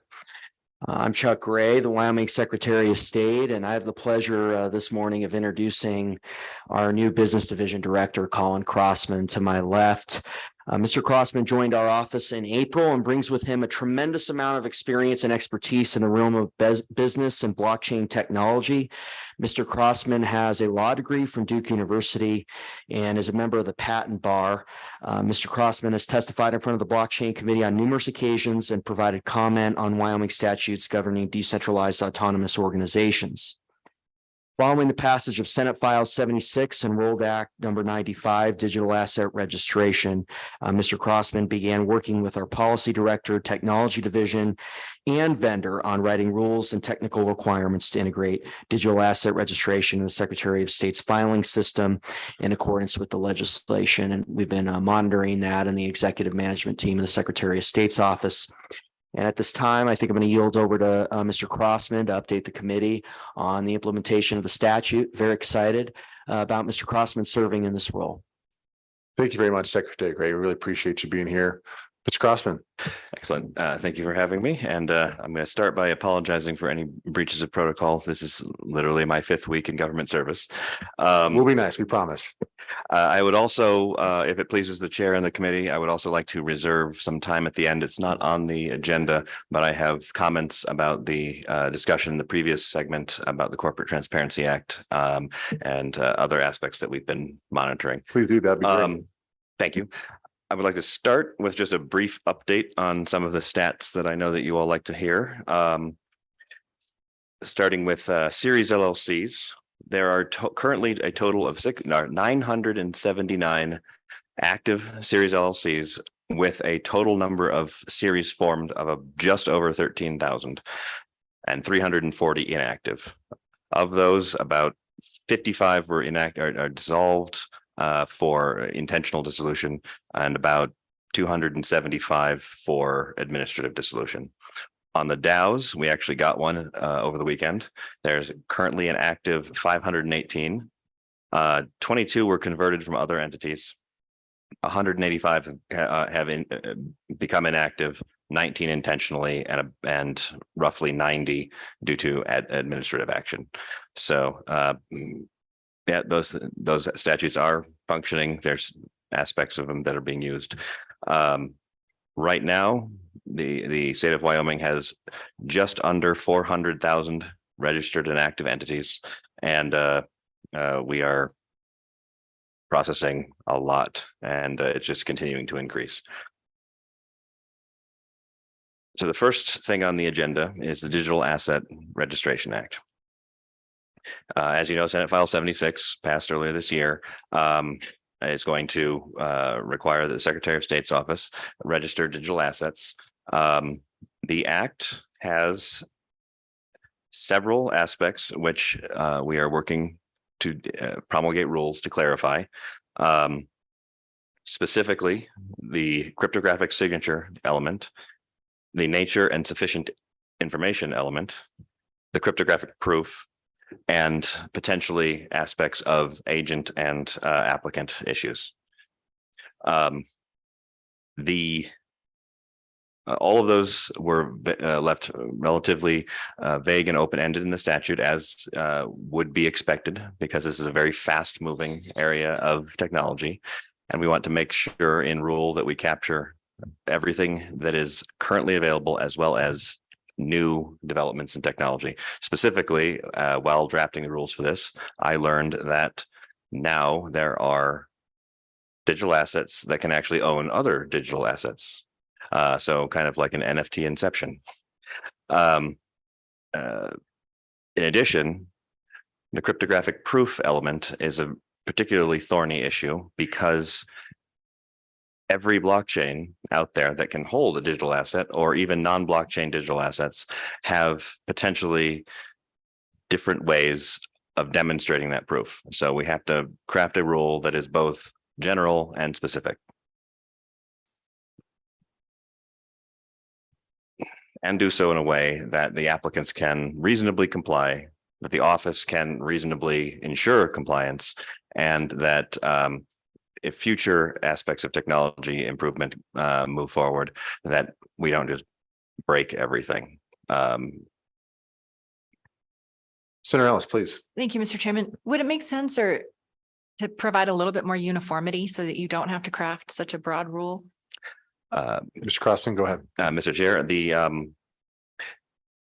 that is a tricky issue, because, for instance, digital assets that are now available on the Bitcoin blockchain, these are called ordinal inscriptions, have a very different method of proving out ownership than, say, an ERC20 token, an a 1559 token, or I believe it's 731, 721 on Ethereum, as well as whatever tokens that might exist on other chains.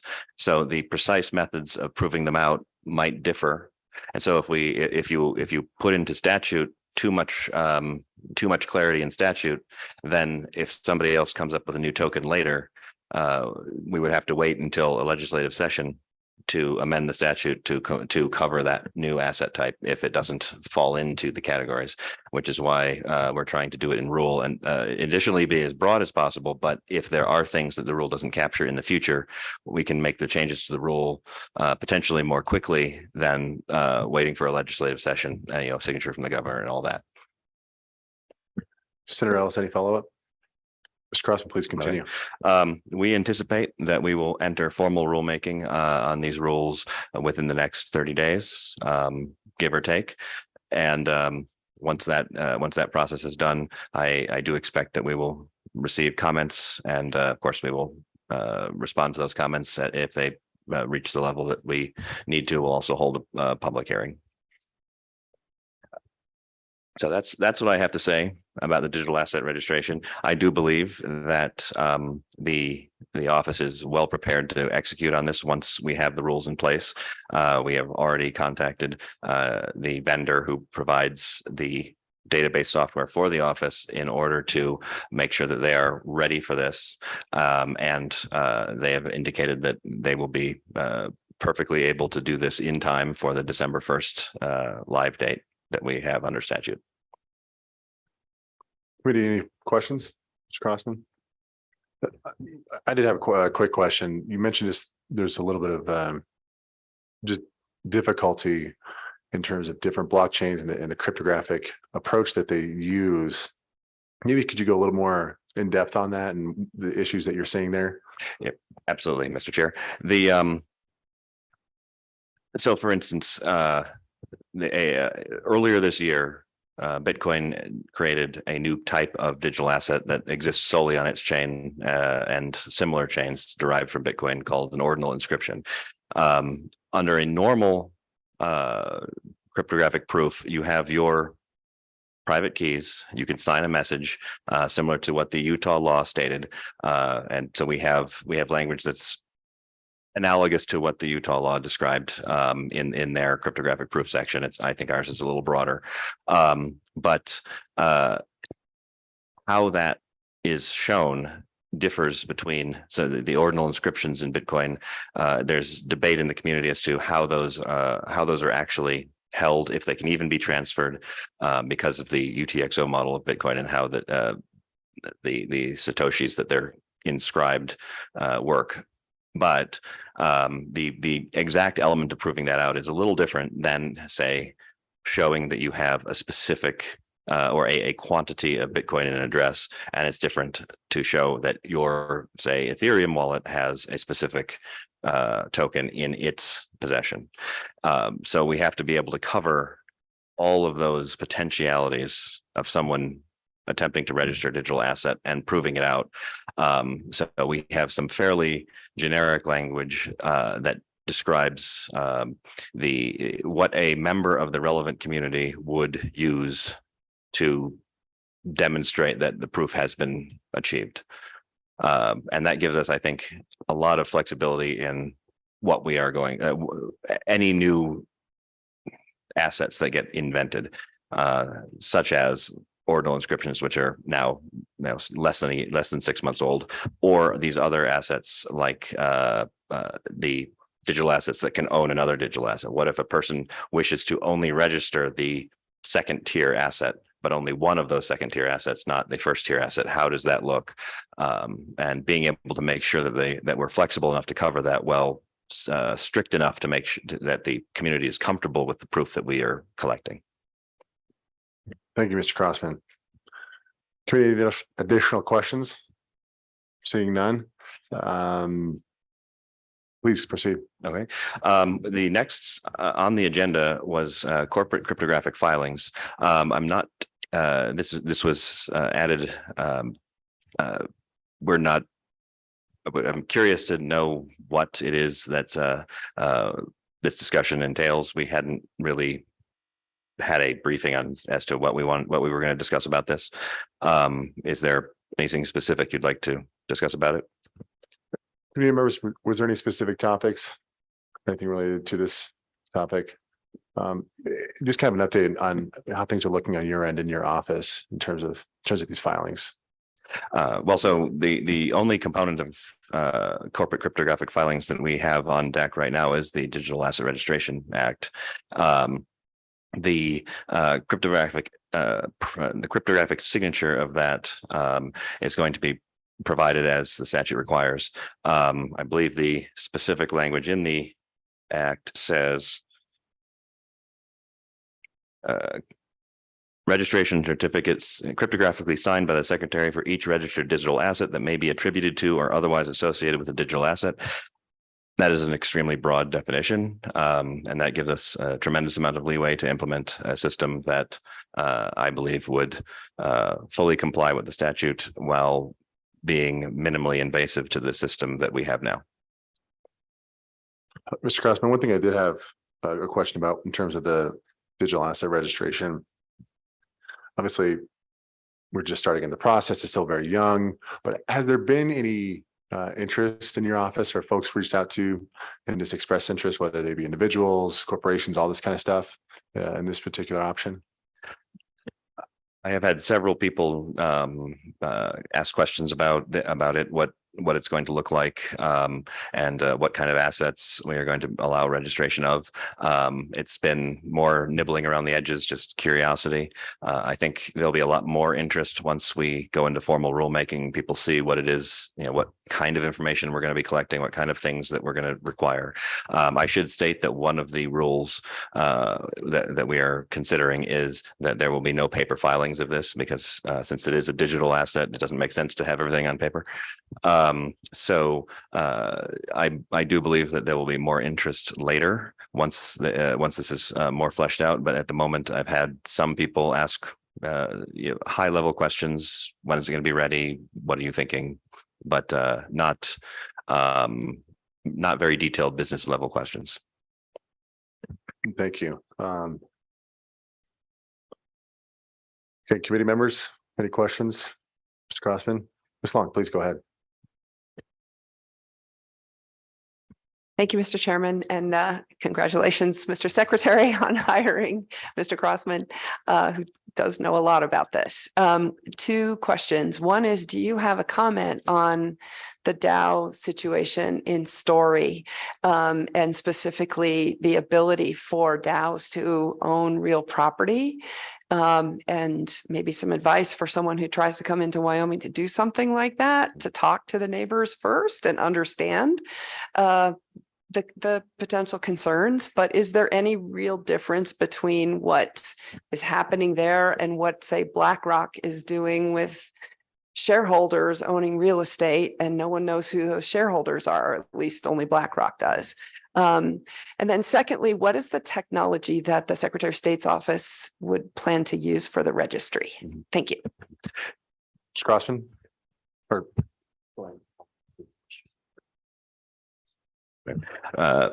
taking the second one first, the technology that we are looking at for the registry right now, so we have I think it's called WyoSuite, which is the primary master database for all business registrations. So everything will need to be entered into that database, and that's the vendor that I had discussed previously that had said they would be able to have that done on time. So all of that will be collected. The statute does not, with respect to the cryptographic proof of the asset, the statute does not give us authority to, does not give us explicit authority to confirm that proof is valid, but it also at the moment does not give us deny us that authority. So we're still working through how that might look, and if we want to implement some sort of proving aspect initially, I think it might need additional authority on that component to be fully compliant. With respect to the cryptographic signature component, at the moment, the best route to being live in time is to use a standard cryptographic signature, which is like an SSL or something like that. There are other things that we have looked at, but at the moment, integration with the current system is would be more complicated than it might be worth at the moment. And you want to, Mr. Secretary, please. Yeah, thank you, Chairman Western. Ms. Long, very concerned about the situation in Story, and then buttressed by the comments we just heard, and would definitely potentially bring a proposal to this committee or the corporations committee to address it at your next meeting or the next corporations meeting. And I think we're gonna look at some options and would like to collaborate on that. Ms. Long, follow up. Thank you, Mr. Chairman. It's an interesting question, Mr. Secretary, about the ability of different types of legal entities to own real property. Is there a distinction in your mind between an individual owner of real property and a business entity owner of real property? And if there is, then does it matter whether it's BlackRock with tens of thousands of owners of a fund or whether it's a DAO? Thank you. Mr. Secretary. Ms. Long, and I'm not sure I want to take a position on that at this moment, but but I'm very concerned about this situation and want to look at some policy options to potentially address it, and happy to engage with you on some of the implications of that and some of the differences, the distinctions. I think that's an important policy conversation and want to get it right there. But I think it is something that we want to look at. Mr. Crossman, you want to weigh in on that at all? Mr. Crossman, go ahead. Oh, thank you, Mr. Chair. At a high level in a legal analysis, I would say that absent additional guidance by the legislature, the ownership of any particular asset by any entity, be it natural person or deemed person, is effectively identical. How that plays out, of course, does change, but if an individual owner purchased the property in their own name, it would be one consideration. If they purchased it through an entity and it were just an individual owner, there would be standards. There are standards in place to handle that through the existing legal system. And if the Dow Act itself is just an LLC with additional sugar on top of it. So to the extent that a Dow is an existing entity, I would expect that the courts would treat it as if the Dow aspects were irrelevant for a legal analysis. But enforcement, however, could be a tricky consideration. And as that individual had suggested, if there is a piercing the corporate veil situation, how does that look? I don't know if that is fully understandable under our law at the moment. Long follow-up. Ms. Senator Ellis, please. Thank you, Mr. Chairman. Just a comment. I know our previous, we had a person testify about the Dow situation up in Story and made some comparisons to fractionation in Indian country.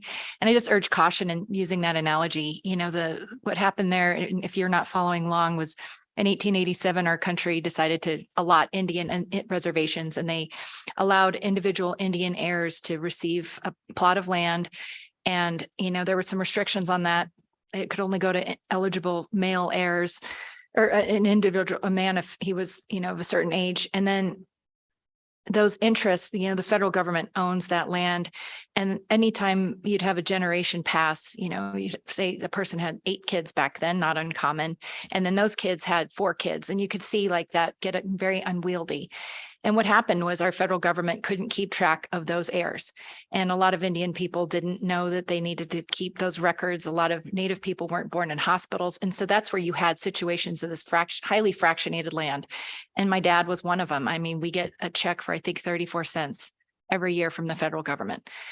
That was because there was no record keeping, and the government had an inability to keep track of those records. And I think the situation is different when you have shareholders and when you're talking about formally created legal entities like LLCs and DAOs. And so I just want to urge caution. That was a mess and continues to be a mess. But I don't think that what we're setting up with DAOs is quite analogous. And if I'm wrong on that, I think that's what I'd like to know. But I just, as you formulate your position, Mr. Secretary, and thank you, Mr. Chairman, for letting me offer that explanation, just urge caution with that analogy. Well, thank you, Senator Ellis. I really appreciate that edification for the committee.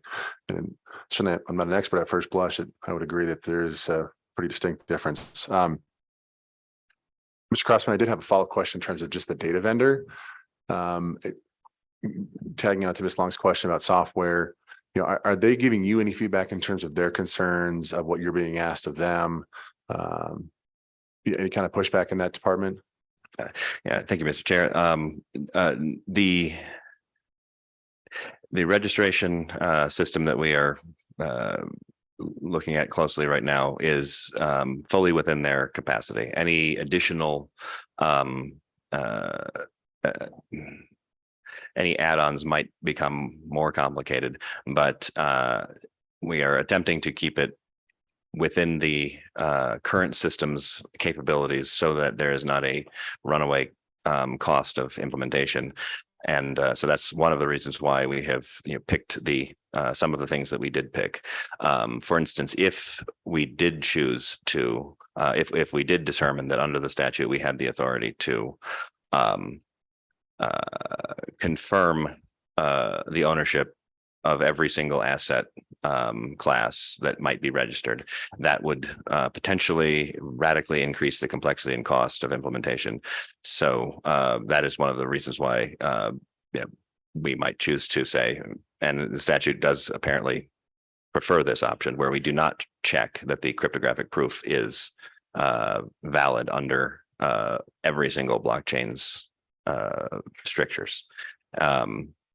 So at the moment, anything like that might become, might generate runaway complexity that we're not prepared to implement in the current database system that we have.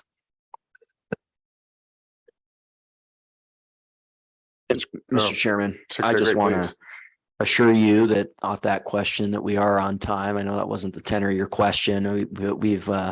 We've been assured that and appreciate some of the amendments on the bill. I mean, I think we got the middle ground between a deadline that could be met well, but also something that isn't mired in a bureaucratic quagmire, and we're not operating that way in the Wyoming Secretary of State's office. And we've been assured we're going to meet this deadline.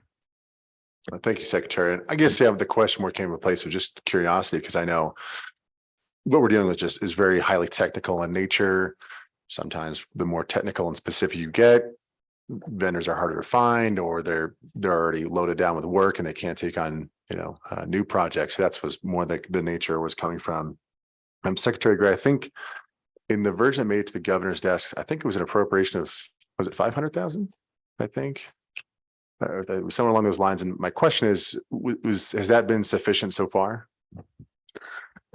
Mr. Chairman, yes. We're gonna meet the budget, and I think we'll end up possibly a little under budget. Thank you, Mr. Secretary. And I think the ongoing appropriation is adequate as well, Mr. Chairman. Members, any further questions for Mr. Crossman, the Secretary? I think that wraps up for what you guys have, I believe. Is there anything else you guys wanted to add? Or Mr. Yes, I Crossman, wanted please. to, I had, the Corporate Transparency Act elements. This is as Member Kaufman had stated earlier, the Corporate Transparency Act is of significant concern. It's not there with some exceptions. It's not something that the Secretary of State's office will have to implement. It is a federal law. Every new organization registered after January 1st of next year will have to comply directly with FinCEN. However, there are a couple of elements that I do want to note. One, I'm not entirely sure that I agree with the two legal scholars, Mr. Jennings and Mr. Kerr, about the applicability of the CTA to unincorporated nonprofits. Specifically, as I read it,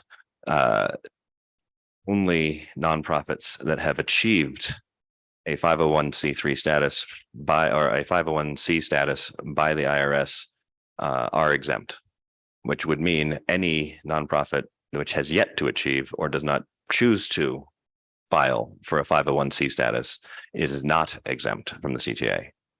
So if the IRS chooses to, if the DAO is expanded to cover nonprofits, and the IRS chooses to deny 501c status to every DAO for whatever reason, then I believe that every single unincorporated nonprofit under that situation would in fact be covered by the CTA.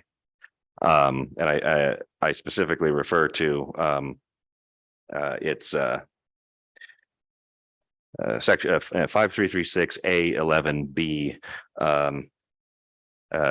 19 of the Corporate Transparency Act.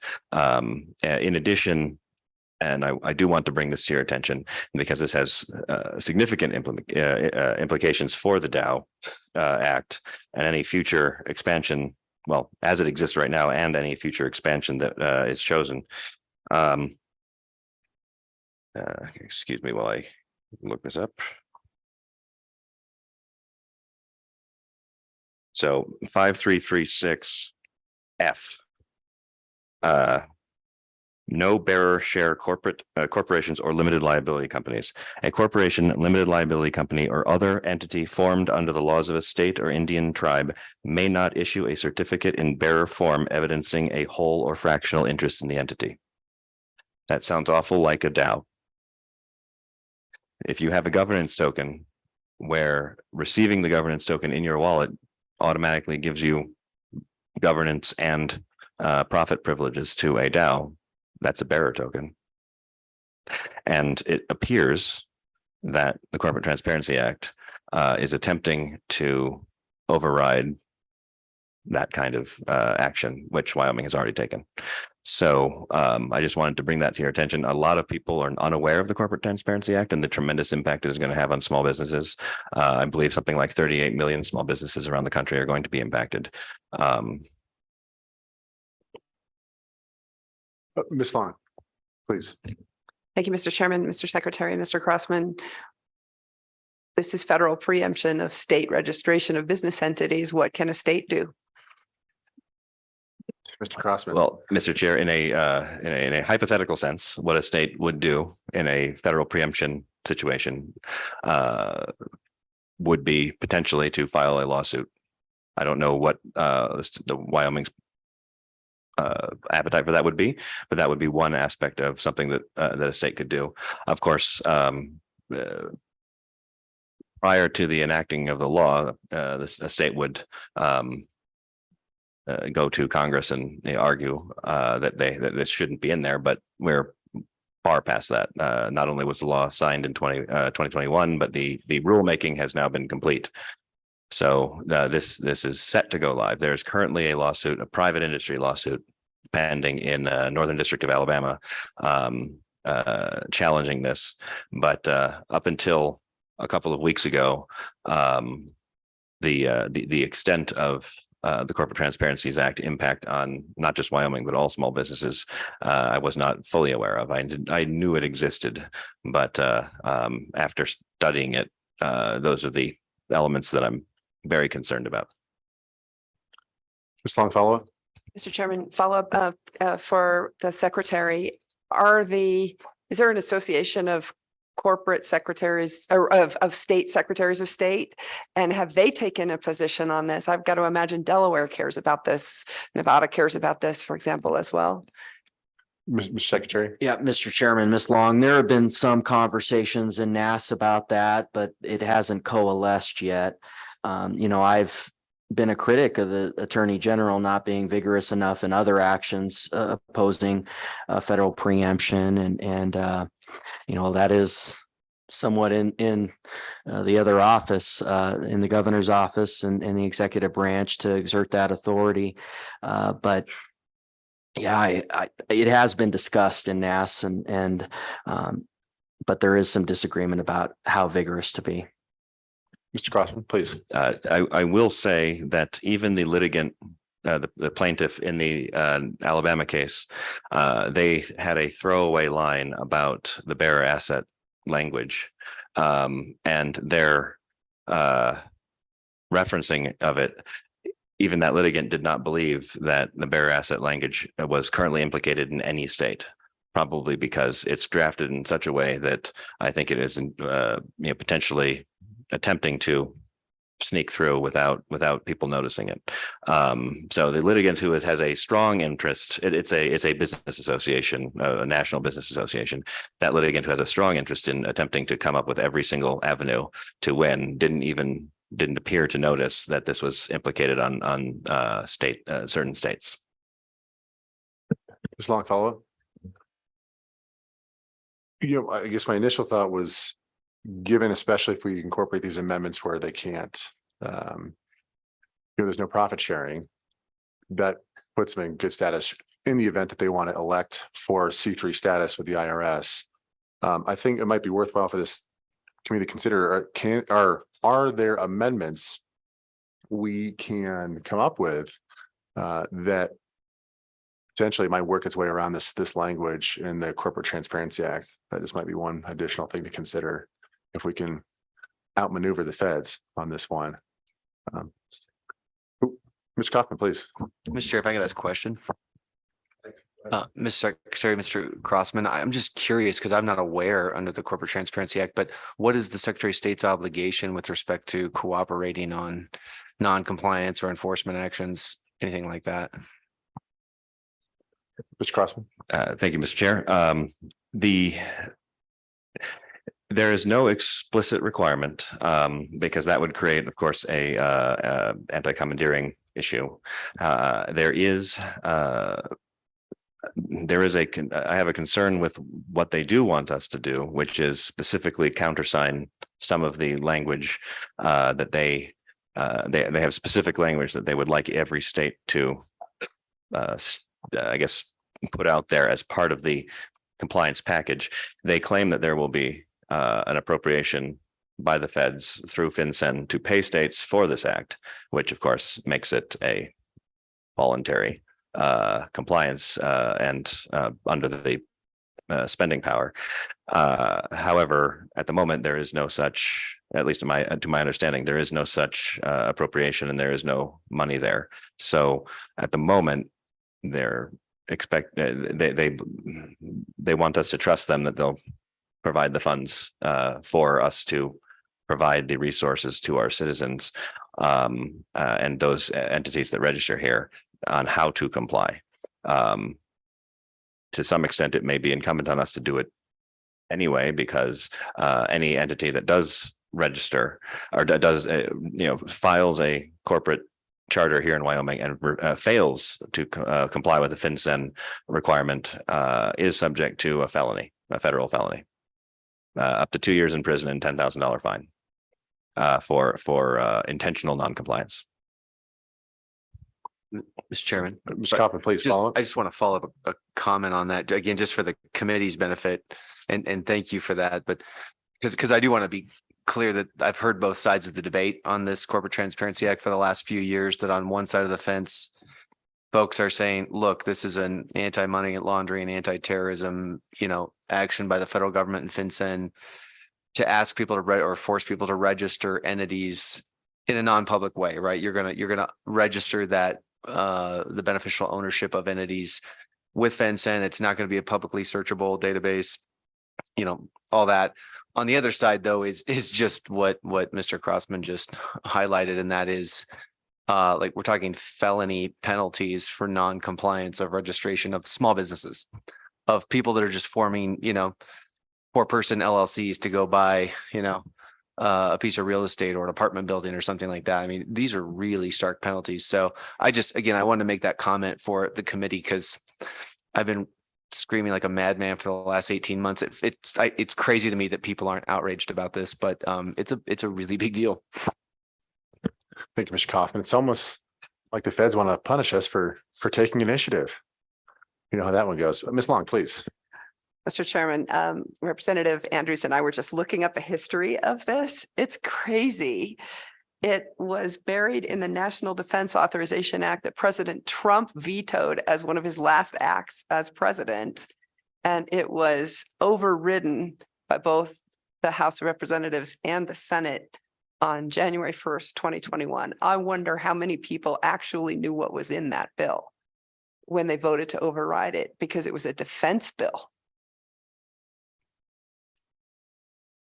Mr. Chairman. Senator Ellis, please. So if, Wyoming were to be more aggressively litigious on some of these issues within the Attorney General's office, and I know that's, more in the governor's lane, but I am kind of curious which division that would fall in. And, my background is in natural resources, and I know of attorneys that are dedicated in the Attorney General's office, and they do nothing but look for federal filings that affect natural resources, grazing rights, energy development. So I'm kind of curious. I mean, maybe that's a way to have a broader conversation with the executive branches. Is it lack of funding or expertise within the Attorney General's office? Do we need to allocate a new FTE? I mean, that's a bill we could run and look at to maybe have the conversation a little bit more vigorously about ensuring our states' rights and as it relates to, all the work that we do within this committee. Just a thought, Mr. Chairman. And Mr. Secretary or, new director, if you have thoughts on that, I'd be curious. Well, Mr. Secretary, go ahead. Yeah, thank you, Mr. Chairman and Senator Ellis. As a member of the legislature, I know, the funding argument was given a lot on many of these federal preemption cases. And the argument was, well, other states are doing it, so we don't need to sign on, or their argument was about letting other states do it. And I think we need to take a leadership role in some of these preemption lawsuits. This one in particular, is maybe was one of the issues on the table, but I think ultimately it comes down to whether there's a vigor there to take these on. I mean, you can keep adding new FTEs, but that's editorial in my opinion. But certainly if the legislature wants to engage in that conversation, I know we've added FTEs there in the past years, and there are a lot of these that are still kind of going by the wayside, but that's my opinion. Thank you. Any further follow-up? Mr. Crossman, for the secretary. Is there any, thank you very much, Secretary Gray. We really appreciate you coming up here. Mr. Crossman, we're really excited that we're here. We're eager to be working with you. And in regards to the implementation of rulemaking, if there's anything that this select committee can do to help, please do reach out anytime. So thank you. Let's go ahead and move to public comment on this topic. Is there anybody, I guess we'll go in the room first. Anything that was just discussed, does anybody want to testify or make a few comments? Doesn't look like it. Anybody online? Mr. Meyer. Oh, yes. I would like to say that I am so glad to hear the new commissioner's comments and how he's moving forward. This is most welcome. We did discuss a number of these issues when we were evaluating the Registered Digital Assets Act. And I'm speaking towards two things. One would be this idea of going back to proof of cryptographic signatures. There's two things I'd like the committee to consider. One is that one area where the act may need to be turned up is in the Digital Identity Act regarding proofs, because we all know that just because you have, sorry for the wave, we all know that just because you have a cryptographic signature, which is signed, that is computational proof, it is not legal proof. So we will need to adjust and firm up the Digital Identity Act regarding that. So that's the first thing that I put forward. The second thing that I am putting forward for the committee to consider would be going back to what we were discussing in my testimony with the Registered Digital Assets Act regarding cryptographic signing and the issues of there being two parts to this. There's the two sides of the fence, two markets, you could think of it. There's the Secretary of State who is signing, and then there is potentially signatures of those who are requesting digital assets. And these things, while I'm talking about digital assets, it holds true for anything, right? It holds true for being able to request or create a formation of an entity. So this is applicable in terms of cryptographically signing anything, whether it is a digital asset, a new formation of a company, or whatnot. The comment that I have, which might be useful for the committee to consider, is that one thing that's alarming to me, and I think it's great, I am so happy to hear that you're moving forward and that there is a plan for an SSL cryptographic signature on the Secretary of State side of the fence, because that's what you need to do to get this thing done quickly. However, I would like the committee to please consider that that will actually not work when it comes to integration of Web3, when we have the masses signing up to cryptographically sign entities, because Web3 does not really work very well with SSL certificates. So where this gets resolved, as a little reminder and earmark, is at the registered agent and commercial registered agent level. So as we start to work through these issues, please take these things into consideration. Those are my comments. I hope they're helpful. Thank you very much. Thank you very much, Mr. Meyer. Committee, any questions? Brendan? Seeing none, thank you very much. We appreciate it. Emily, is there anybody else that wanted to testify online? Okay. So I think we've got, it's 11:26. We got a little bit of time. I think we might adjust the schedule. I'd originally told you guys that we were going to do the digital asset lien registry this afternoon, but given how we're a good amount ahead of schedule, I was thinking maybe we can take the next half an hour or so and kind of have that discussion and see if there's what direction we want to head with it. I know just at a broad level, we had talked about the idea of we've got this digital asset registration going here in the state with any sort of commerce. And when you're dealing with assets, borrowing against them, pledging them, that kind of stuff, there has to be, of course, that lien component. We know it's the same way with real property.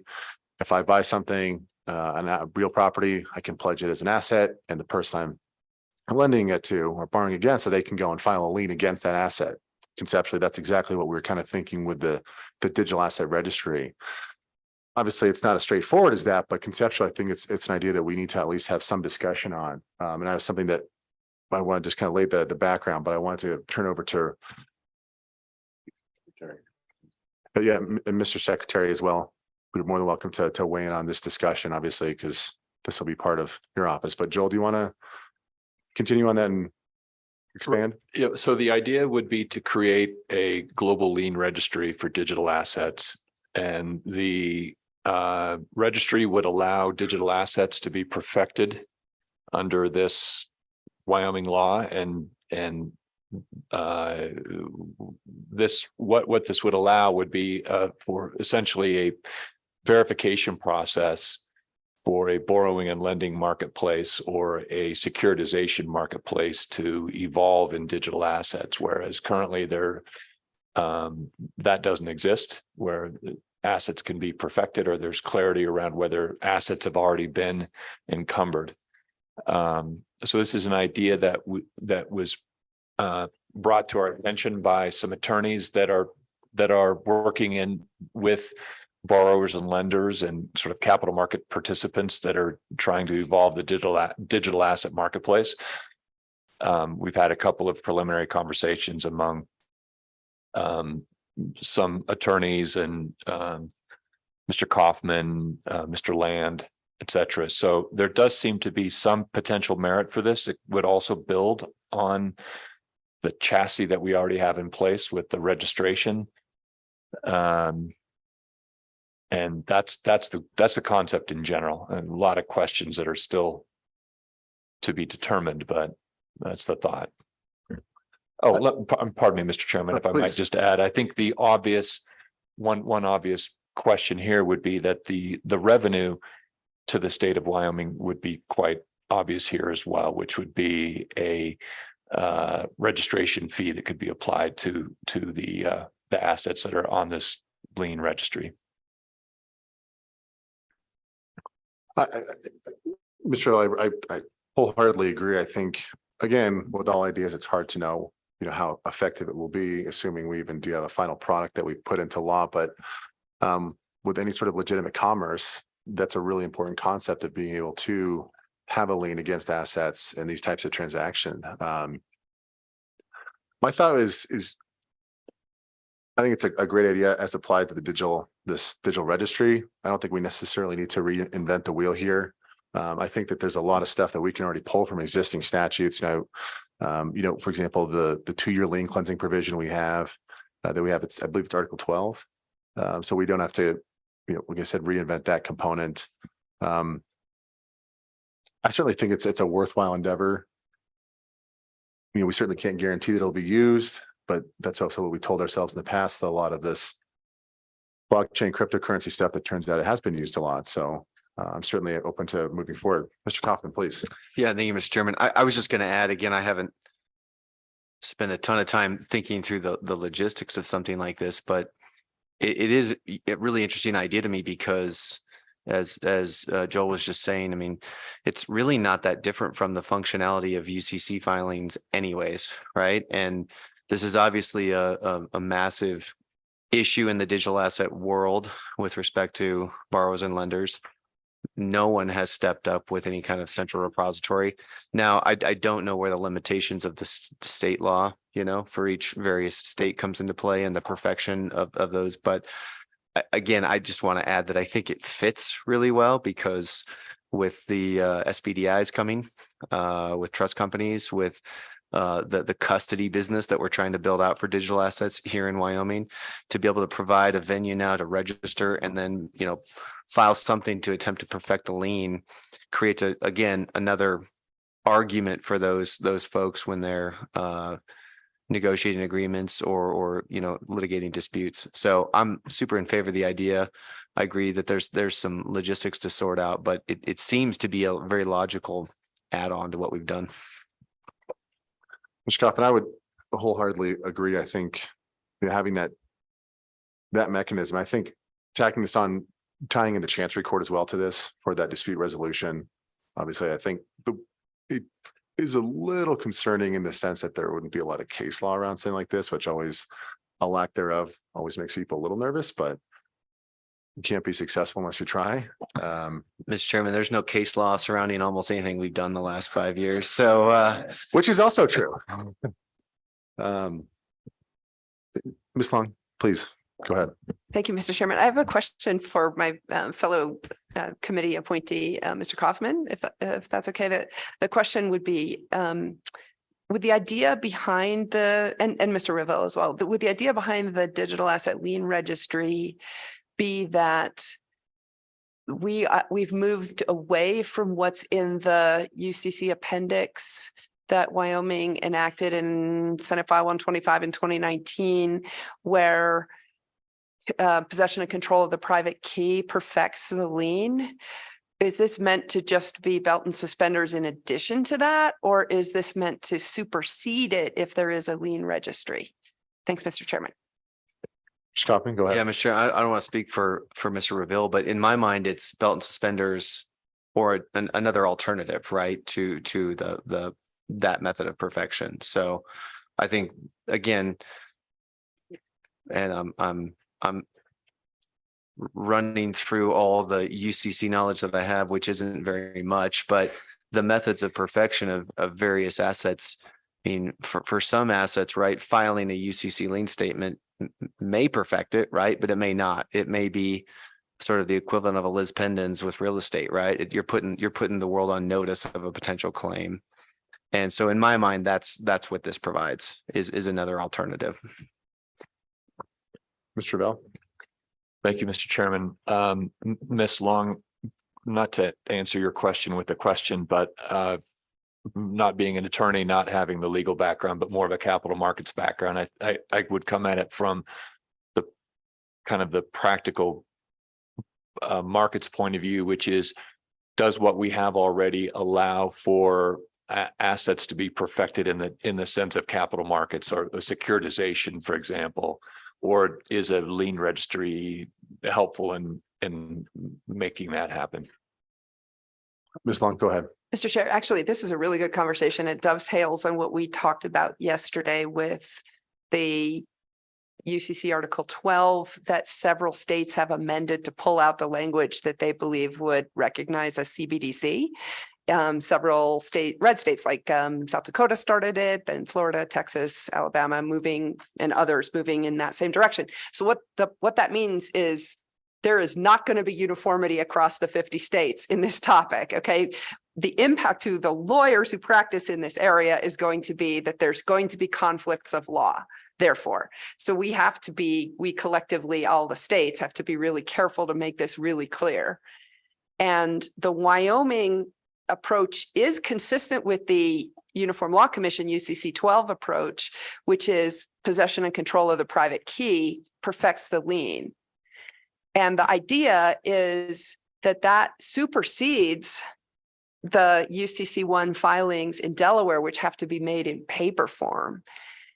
So if there is a lien registry, I would think Wyoming needs to be therefore very clear that this is not superseding the possession and control of the private key. Otherwise, this is just going to turn into a recipe for fights across the states. And again, one thing we are consistent on in our UCC appendix and the proposed UCC Article 12 is possession of the private key perfects the lien. And it's the super senior. I'm not an expert in this either, but it's super senior. And so therefore in a dispute, the judge's roadmap is going to be whoever possesses and controls the private key is the one who's senior. So the lien registry, we don't want that to muddy the waters. So therefore, I think it'd be fine if it's, to your point, Mr. Reville, about capital markets, you're really interested in notice, not in creating a different level of perfection of the lien. So if somebody wants to provide public notice because of securities law that they have that possession and control of the private key, then registering it makes sense. But we need to be super clear in the drafting, if we go forward, that that doesn't supersede the possession and control of the private key.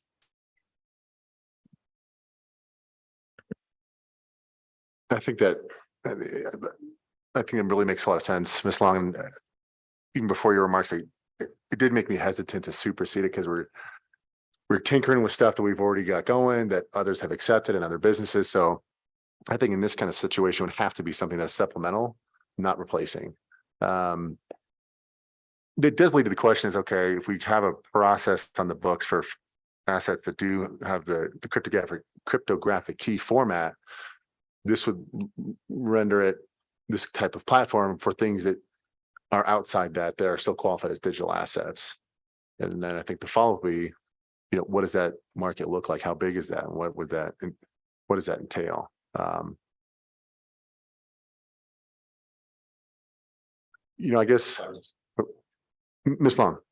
Thank you, Mr. Chairman. Just a follow-up comment. I'm so glad that the Secretary of State's office is looking at the different ways of delivering the registries for these new asset classes, because if these new asset classes, including what you're proposing here, can be registered digitally in a smart contract platform, then the users could make an API call to the Secretary of State's system and therefore verify that the lien was perfected or that the asset really is owned by who it was registered with, that it was properly valued, properly registered, et cetera, et cetera, et cetera. There's a lot of value to that. And then Wyoming charges, just like any fintech that offers an API, charges for API access and charges per transaction, per API call, in other words. So there's a lot of revenue that could come from delivering this in that IT format as well.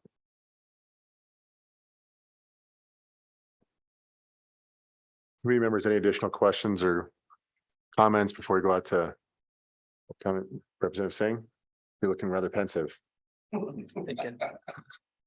Aren't we all? Yeah, actually, before we go to public comment, sorry, I always go to state agencies first. Secretary Gray, Mr. Crossman, do you want to weigh in or any concerns or things we should think about in our deliberations? Okay. Say that again. Avoid any committee action. Anybody else in the audience that wants to testify to this, please come forward.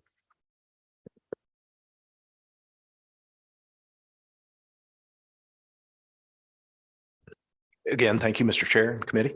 Michael Hiles, CEO 10XDS. So interestingly, you have digital assets, which include the entire scope of cryptocurrencies. And then as we spoke yesterday, we're applying that underlying technology to that which is a traditional security. So for example, a real estate investment trust can be enumerated as a token with the appropriate injection of the governance risk compliance recordation into the smart contract. And of course, now we're crossing over into clearing and settlement of that which is a security. And the most clarity that we've gotten is the joint statement by the SEC several years ago when they discussed the special purpose broker dealer, which to date none have been approved. But they went on to clarify that you could certainly create a token that represented a share of stock And then when it's placed into custody, it's considered to be unencumbered. And that's so as to not trigger that clearing and settlement system that currently the Depository Trust Corporation maintains, clearing those broker margin accounts and ensuring that the end of day reconciliation takes place. So it's an interesting exercise in my mind for the state to come along and further add clarity around, well, how is the clearing and settlement treated on a secondary market trade basis when you have an asset that may be made available on a sell side of a ticket that has an encumbrance or a lien against it? How is that acknowledged by the broker dealer and the execution broker from an ATS standpoint? And I think it presents an interesting challenge to reconcile and balance back upstream with the existing federal law treating clearing and settlement from security standpoint. And again, it's not a crypto asset. It's simply a security that's using a cryptographic hash to designate and enumerate that which is a share of stock or a limited partnership unit. Thank you, Mr. House. Any questions, comments? Mr. Velt, please. Thank you, Mr. Chairman. I followed the comments and thank you for that. What was that?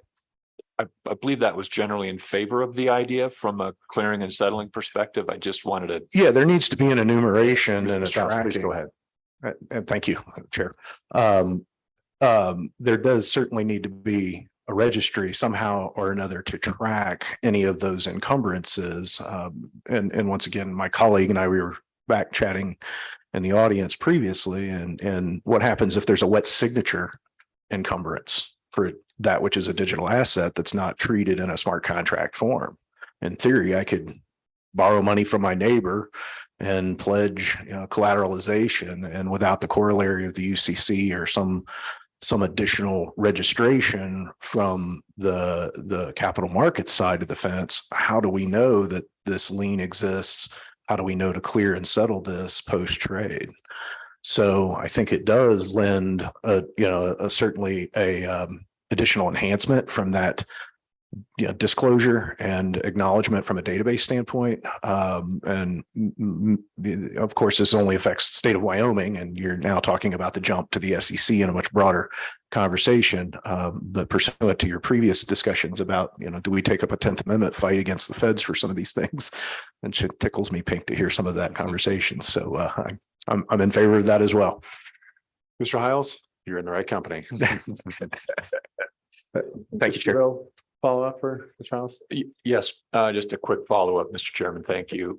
Is there anything about it being administered by a state or the state of Wyoming that you think would give anyone in the sort of commercial clearing and settling and borrowing and lending marketplace pause to utilizing the registry? Mr. Hiles, please. Mr. Chair, thank you. Mr. Revel. It's pretty clear that FINRA is asleep at the wheel on a lot of these topics, and there isn't necessarily a big incentive to modernize some of these processes. And certainly, call it a canary in the coal mine sort of a thing where the state is leading the charge for some of this conversation could spark a broader discussion. Once again, it's a monolithic infrastructure. You've got one big clearing agency that controls the majority of equity markets, and they're not going to seek to change the current structure without being forced to do so, either by action in the marketplace or federal legislation. Mr. Valley, follow up? Thank you. Ms. Long, go ahead. Mr. Chairman, just to answer Mr. Reveal's question further, the lien registries are always state registries. And so the way it happens right now in the securities market, it uses UCC Article 8 security entitlements, and it's perfected at the state. So the state of Delaware ends up getting the vast majority of registry fees in this regard, because the vast majority of corporations are registered in Delaware, and therefore the vast majority of liens are registered in Delaware. And that's one of the things we were looking at back when we were looking to automate some of the registry for just even LLC interests and shares. to be able to make an API call, because Delaware's not offering API-based registration. Everything is still analog. You might get a PDF back from Delaware, but it's really a PDF of a piece of paper, right? It's digitized analog data. So I think where we're going is the real opportunity here is if we're going to start digitizing this stuff, there is a big conversation to be had with the Secretary of State's office about the delivery mechanism of the software, of the IT of these registries, because the world has gone digital, and the bottleneck that's prevented that, including in the securities world, from really going digital is you're not natively digitally registering the corporations or LLCs at the state level. You're starting with analog data, and therefore you can't go end-to-end digital, which is really nirvana. So I don't think we need FINRA's permission, but I take your point that the state's canon should just do this. Thanks. Thank you, Ms. Long. Ms. Child, please. Mr. Chair, Ms. Long, I wholeheartedly agree with you. I mentioned to Rep. Western last evening offline. My background personally is I led the team that sort of invented convenience fees for clerks of courts. We invented e-filing back many years ago, and it's a wonderful opportunity at non-tax form of revenue for the government to provide these digital services from a regulatory capacity. And I think it's an interesting exercise that we've been discussing as well. Ms. Long, please. I'm just remembering Delaware. It's the numbers are staggering for Delaware in terms of, I think it's almost 2/3 of Delaware's state budget comes from registry fees. And it's outside of Delaware. I mean, the state of Delaware has perfected the art of bringing in money from outside of Delaware without bringing in the people and the crime and the taxes and the traffic, et cetera, right? And it's because of all these registry fees. But they are, in my view, behind the curve. And remember, I worked with them back in 2016, trying to get the upgrade to have a smart contract-based platform to register corporate shares. And the registered agents in Delaware who get paid to push paper weren't happy about that and got it killed. But the previous governor of Delaware was a tech guy, and I was all over it because he viewed that as the way to defend Delaware's preeminence in registration, but recognize that this whole conversation means an IT upgrade at the Secretary of State's office, which is, years and a lot of money, et cetera, et cetera. So it's a broader conversation, but it's most of the Delaware fees were not actually, as I recall, corporate registrations. It was the lien registrations that brought in most of the fees. Yeah. Thank you, Ms. Long. Wyoming uses oil and gas and coal, and Delaware uses paper for other folks to pay their bills. Sorry, Ms. Child, did you have a tack onto that? Yes, Chair. And Please go for Ms. it. Long, I wholeheartedly agree. Compliance as a service is a wonderful non-tax form of revenue that can be enjoyed by the state. And as Ms. Long highlighted, it can get pretty staggering, the amount of money, just watching in a local county clerk of courts, which is my background, the amount of filing fees that were processed as cases were initiated at a local clerk of courts level. And we automated that, right? And made that the first ever available that an attorney could file a case via browser. And the clerk tacked on a nice convenience fee, and you used the credit card, and it kept you from having to go down to the courthouse and file and initiate your case. And I'm a super big fan, and I would encourage the state to explore opportunities to convert the services that are currently OpEx, operating expenses, to and new forms of revenue. Thank you, Mr. Child. I think eventually this might spawn a conversation that we need to have for a long time about really empowering our Secretary of State and the staff and giving them the personnel and the resources necessary to take this to the next level. I mean, some of these APIs, they're not cheap to lease, they're not cheap to buy, and they're not cheap to run. And that's fine, I think, as long as we structure it in a way where it's revenue positive. And I think clearly there's a way we can do it, be very revenue positive. But I think obviously right now is not the time for that discussion, but it does need to be had. Because I think, having the right personnel in place is a critical component of this actually working. Getting back to the actual, the registry component, the lien registry. So it sounds like for you, Mr. Howell, that this is something that broadly speaking, that you do support. That's what I'm gathering from your comments. Mr. Chair, that is correct. I mean, as a software company, 10XDS, we're a records management company. I liken this, we're Iron Mountain of Web3 tech. Right? And really that's our goal, is to facilitate through the recordation and the normalization, the interoperability of the recordation between institutional participants in capital markets, the regulators, and it's all the same common data. And that's ultimately what a blockchain or a distributed ledger is it's just a common single source of truth of common information. Everyone uses it separately for their own purposes for internal operations, but it really does come down to the common information of I'm a person, I'm an identity, I'm an entity, I have an asset, I have a transaction. And it's the same, it's the same approach. So once again, I think you're right on track, Mr. Chair. Thank you. Any further questions or comments? Thank you very much. Is there anybody else in the room that wants to testify? Please come forward.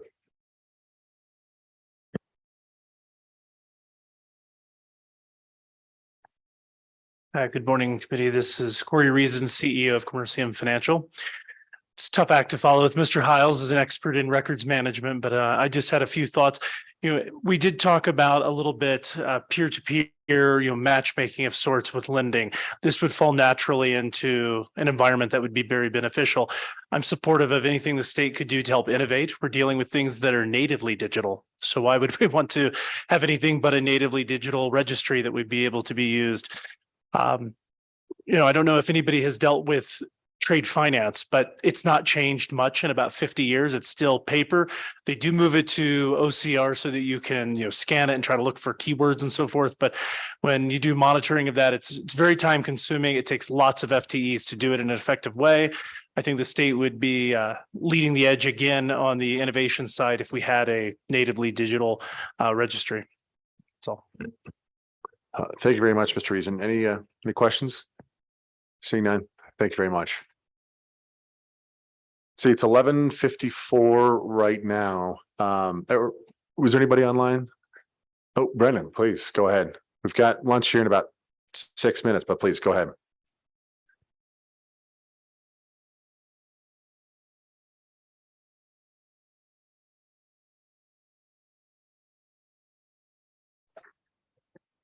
Oh, great. Can everybody hear and see me? We got you. Okay, great. Thank you very much. I'll keep it short. I'd like to speak to Mrs. Long's comment and the comments that have been discussed thus far and the elephant in the room. So regarding cryptographic signatures and register of digital assets, one of the things that's very, very important to understand is that those things are separate.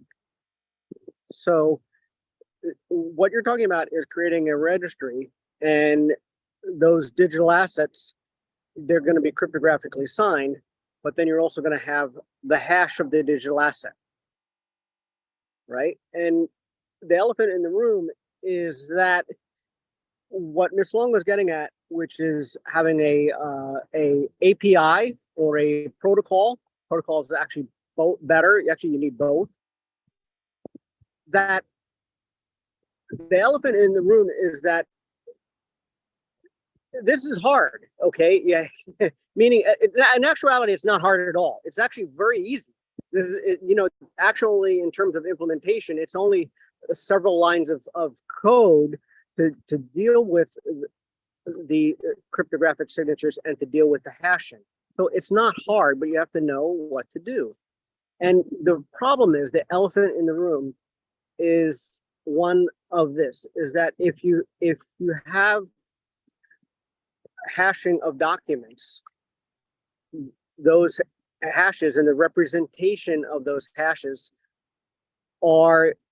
need to be specified really clearly. You can't have those representations be in a way in which they are, you know, non-representable. They use ASCII text. They're non-printable characters, right? We've all seen the fact that when you print out some things on the computer, sometimes it shows a bunch of, you know, these junky characters, right? That's because it's printing out binary and you can't make sense of it. So the representation of these cryptographic signatures and the representation of the hashes of the digital assets become really, really important. And you're not going to be able to solve all of this very easily at the Secretary of State level because of the, you know, the dynamics of these different blockchains and whatnot. And this again points to the fact that, as Christopher Allen and I have been saying, the committee seriously has to consider, I'll say it again, the committee seriously has to consider addressing commercial registered agents to handle some of these registrations. That is my statement, and for the record, I've said it. I hope that's helpful. Thank you very much. And I'll take questions, of course. Thank you, Mr. Maher. We appreciate that. Certainly love the passion. Committee members, any questions for Mr. Maher? I do think at some point that conversation about commercial registered agents does probably need to happen. I don't know if we can quite do it in 3 minutes, though. Anytime my Thank you, Mr. Maher. phone number's open. I appreciate it. Thank you. Real quick, I think, Mr. Hopkinson, if you wouldn't mind, I think we've got some stuff that might head towards the direction of a bill draft. Should we go over those now or try at least on this one, or should we wait until after lunch, or what works best in terms of directives for you guys? Mr. Chairman, it's really a preference of the committee on, you know, obviously we prefer as clear as possible on what exactly you're looking for. And I would certainly have some questions about how you'd like to implement some of these, but if you'd like to do that now or after lunch, as far as what you think you'll best recollect, I'm happy Mr. Chairman. to address either. Senator Ellis, please. Mr. Chairman, might I recommend that the early leadership of this committee visit with the LSO, get an outline, and then we reconvene after lunch just to not have to have it be a out loud thinking session. Sure. Yeah, absolutely. Let's go ahead and we're going to break for lunch. We'll be back at, I think, 1:30. And we will go into what we've got here after lunch. Yeah, digital privacy. Thank you so much.